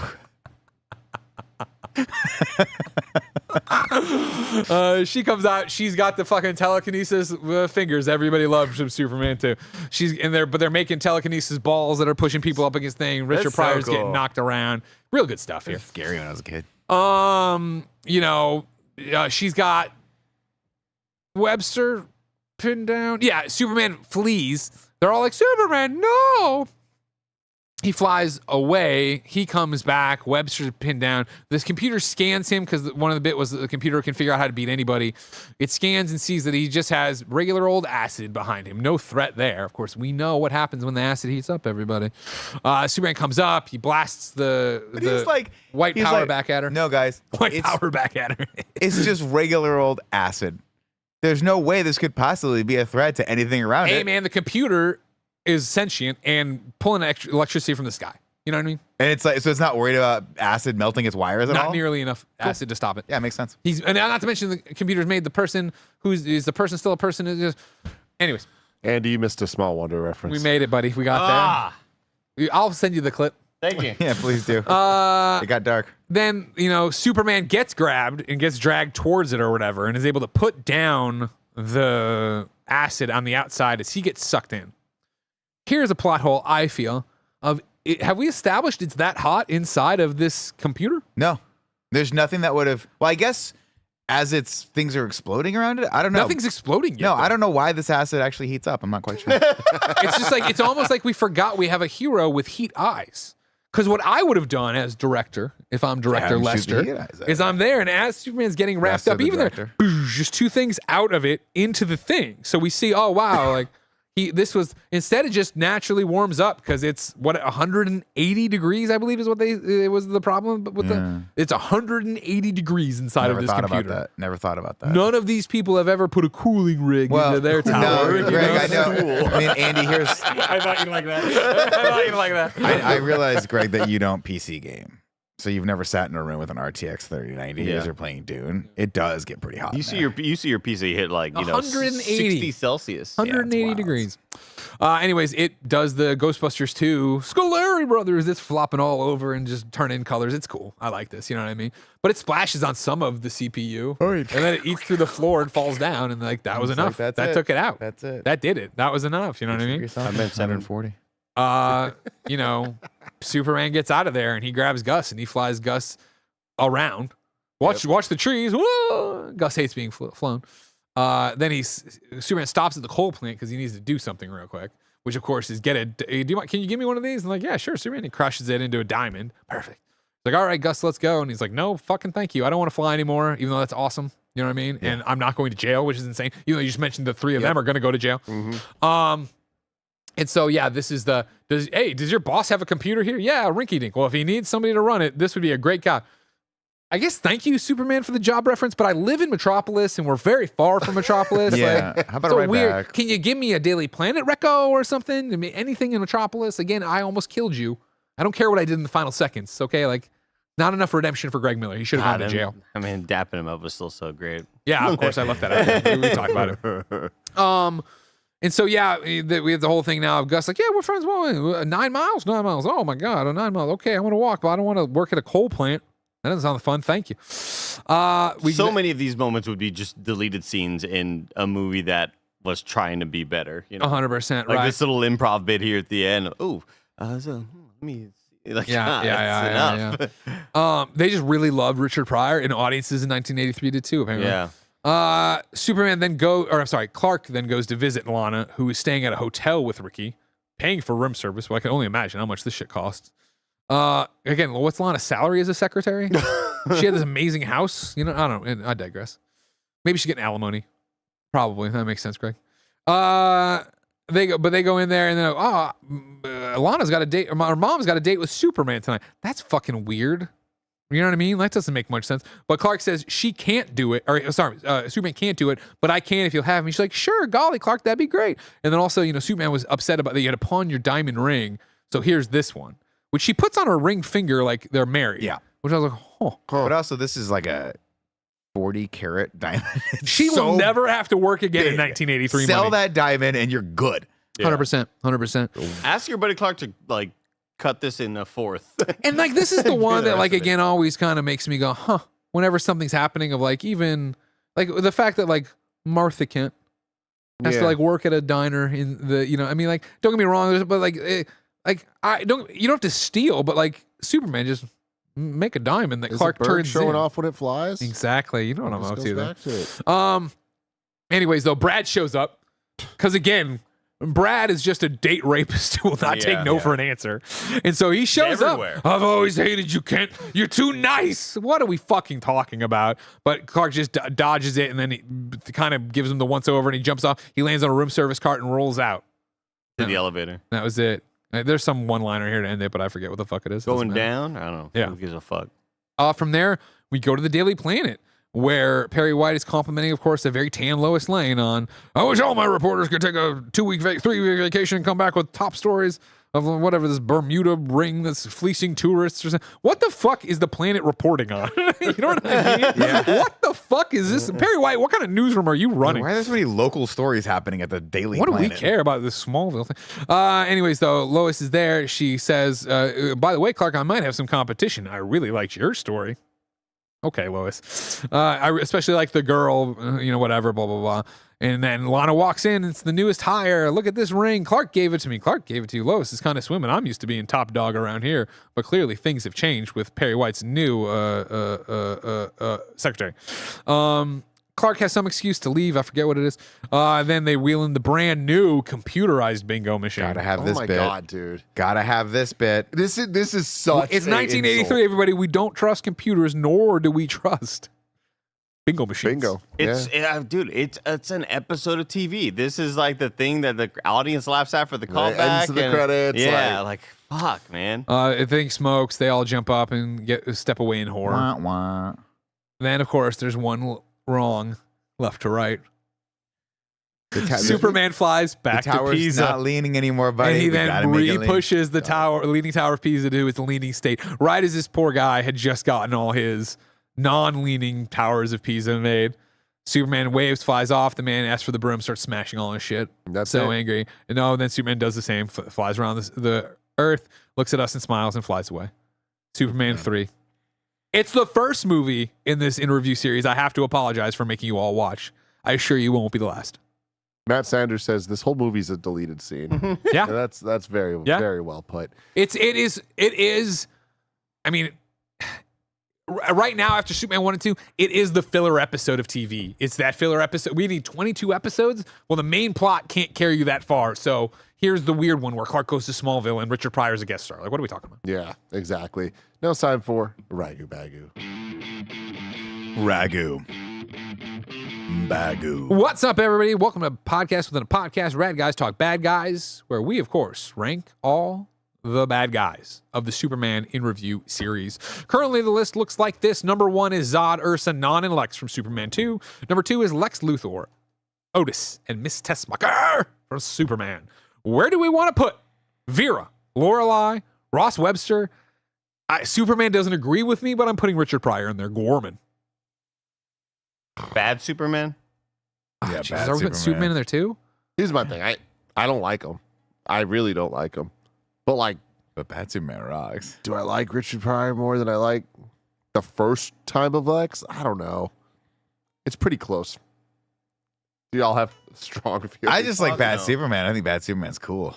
I think he's better hate than bad Superman. I put them last. I'm fine with that. Not by leagues, not by like, oh man, I mean their plans and whatever. But I mean like Luthor, Otis, and Tessmacher from 1, I like their interplay together more than what I got here. I think again, Richard Pryor like Gus Gorman as a character makes me angry with the film. Of like he is a bad guy. Superman, take him to jail too. Like, you know what I mean? Yeah. Like, no, Yeah, but like okay, here's my why are we complaint. turning over a new leaf for this guy who also isn't taking? You just got him a job, an honest job with honest people at a coal factory. Yeah, but Why? he's not gonna He's stay, not 'cause it taking looks like that. hell on He's earth. going there. Like, what are we talking about? Well, here's what I'll say. My counter argument for that is at least the Webster character, which is just a knockoff of Lex Luthor. They're all competent, capable people whose plans actually kind of work, and they make a supercomputer that almost kills Superman. And also, I would take Gene Hackman over all of them any day. I would take Ned Beatty overall. Yeah, me too. I love Ned the Beatty. comedic bits and all that. Mr. Yeah. Luthor. All right, so there you go. Then we're putting him at 3rd. Gus, Vera, Lorelei, Ross, bad Superman go in at 3 on Superman 3. And even though we've been rough on this film, Tim, we do need to do Secret Delights. Super Secret Delights, where we talk about an unranked list of what we actually enjoyed. So far for Super Secret Delights, we have Superman 1. Tim's was Super Horny Superman. Yeah. Or the movie being super horny. Superman 2, I got the secret delight. I put in Ursa's open leg on her costume. Tim also put in Lex Baby. Just the quote of Lex Baby. Lex baby. What Superman 3, I think is the secret delight bad Superman? Is that or do we know? Is that not even a secret? Is it the fact that even me kind of forgot that Superman had sex with this woman? Was it Christopher Reeve in a suit? I mean, it could be Superman just finally getting laid. The back fabric? No, that's not a bad one. That's not a bad one. Yeah. Superman. All right, yeah. Superman in a tuxedo. Christopher Reeve in a tuxedo. Yeah. Yeah. Yeah. All right, great. Back to you, Tim. Now it's time to rank the Superman movies. Currently, number 1, we have Superman the movie, and at number 2, we have Superman 2. We're doing this the old school in review way of doing the votes because there's not enough movies for us to have to do all the calculations and whatnot. Where do we want to put Superman 3? Dead last. Number 3. Last. With a bullet. Yeah, I don't think there's any. God, I was like, No, I this think- is definitely Yeah, it just this dead movie last. is such a jumbled mess of stuff. So Some then the good list and most is bad. Superman, Superman 1, 2, 2, 3. Superman 3. Okay. Yeah. Will we We're keep batting on the order. tradition? Will 4 come last next week? We'll have to wait No future and see spoilers. the quest for peace. Tell me about this one now. Do you know anything about this one? I know one thing about this one that I'm incredibly excited about, Okay. and I'm going to spoil it right Please, now. yeah. No! It's fine. Cover yours. It's an hour and a half. Go get in a car accident. It's Go an get in a car hour and a accident. half. Oh, the runtime. Yeah. Oh, nice. It's 1 hour and 30 minutes. Yes. Sweet. Thank God. That's awesome. Destroy Superman. We'll see next week. Let us know in the comments below what you think of Superman 3 and Richard Pryor. And until next time, I love you all. Have a super day. Superman. Super suit, super poop, super